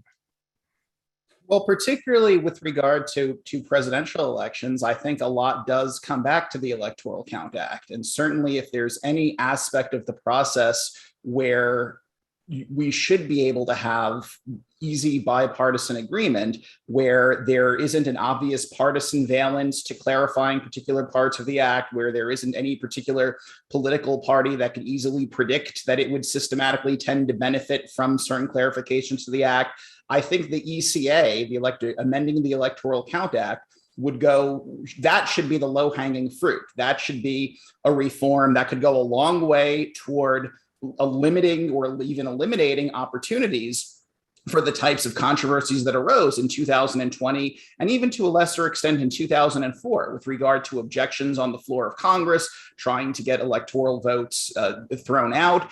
But then one of the main problems, and obviously, Ned, you're one of the nation's leading scholars on this, right? One of the major problems with the Electoral Count Act is that most of the key terms are basically legal black holes, right? What are the minimum legal requirements for something to be a valid slate?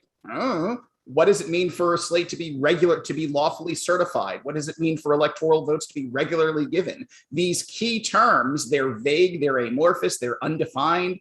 And as a result, you have this law that's supposed to be laying out a neutral, fairly uninteresting process, in fact, allows for the opportunity for chaos because everybody's free to interpret these vague terms for themselves. So trying to get some clarity on the ECA, trying to provide some greater specificity to the ECA, so we know what the rule, to echo on Rick's point, so at least we know what the rules of the election are before the election is held, before we know which candidates are going to benefit from particular interpretations. I think that should be the low-hanging fruit that would, particularly given our experiences from 2020, would be one of the most urgent things on my agenda. Mm-hmm. Guy, do you want to weigh in on courts versus Congress and the path forward? I don't have that much to say. I mean, I agree with my co-panelists. I think it would be great if we can get legislation in this area, whether it's the Electoral Count Act that Michael has characterized as low-hanging fruit, whether it is one of the major pieces of legislation. I also agree with Rick. I'm not optimistic that we're going to see, even on what one could say, to quote Bob Bauer, that there's a mutuality of interest here on the Electoral Count Act. I'm just not optimistic.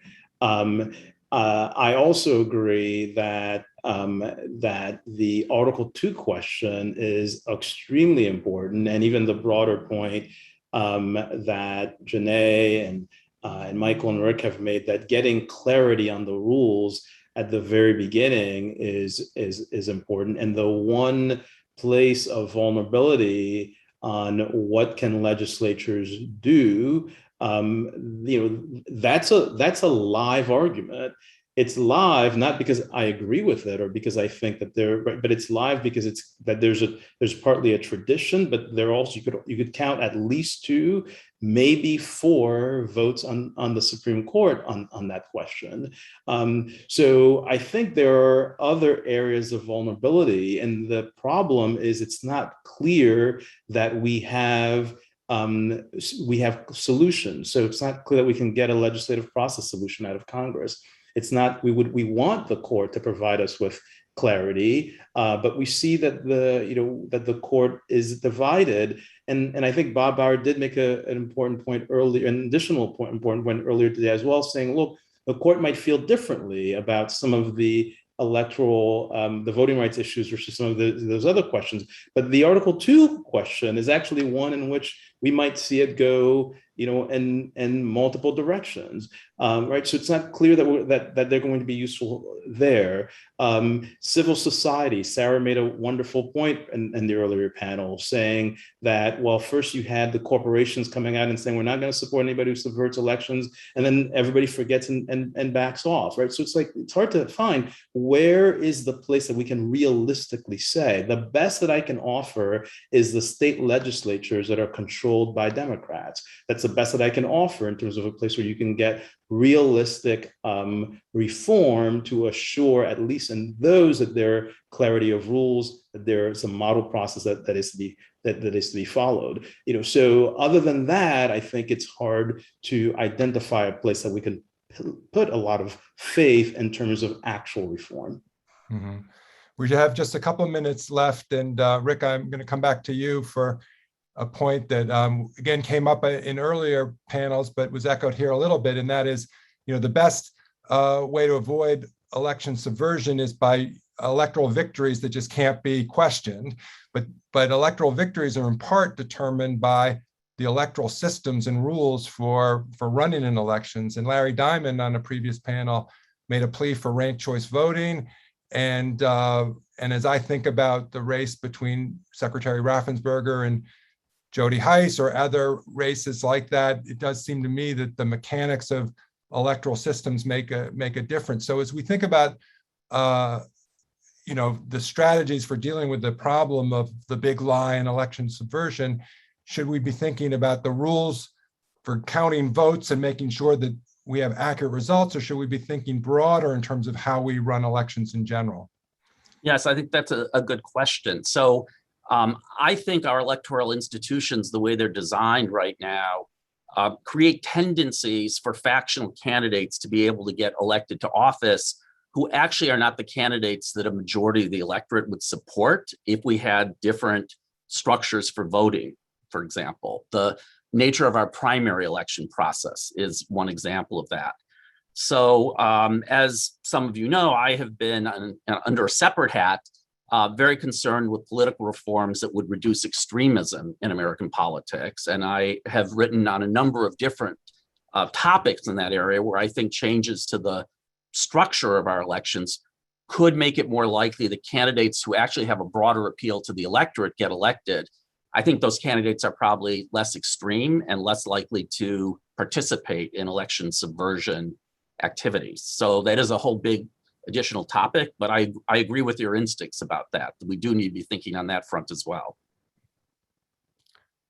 Thanks. Well, I see Rick Hassan coming back on the screen, and so I want to turn it back over to him, but to thank my co-panelists for a very lively discussion, putting a lot of issues on the table, and I hope we can move forward to pursue this important topic further. So thank you. Thank you, Ned, and thank you to the panelists. There's a lot of things to think about. I think we should think about this as the beginning of a discussion rather than the end of a discussion. I know that we at the Fair Elections and Free Speech Center at UCI Law are going to be thinking about these issues, and we look forward to your suggestions of how to move forward from ideas on a screen to the reality of protecting our elections and assuring that people can vote fairly. I also want to direct you to the Fair Elections and Free Speech Center website, law.uci.edu/FEFS, where we have events coming up, including a 3-part series on disinformation in American elections. And the first panel will feature Michigan Secretary of State Jocelyn Benson, joined by Neil Kelly, who's the Registrar of Voters in Orange County, California. We have a lot coming up. We appreciate everyone's attention today. We appreciate your interest in this. It is obviously something that people are concerned about, and we want to do things that are constructive to help keep American democracy strong and vibrant. Thank you all for coming. We'll see you again soon.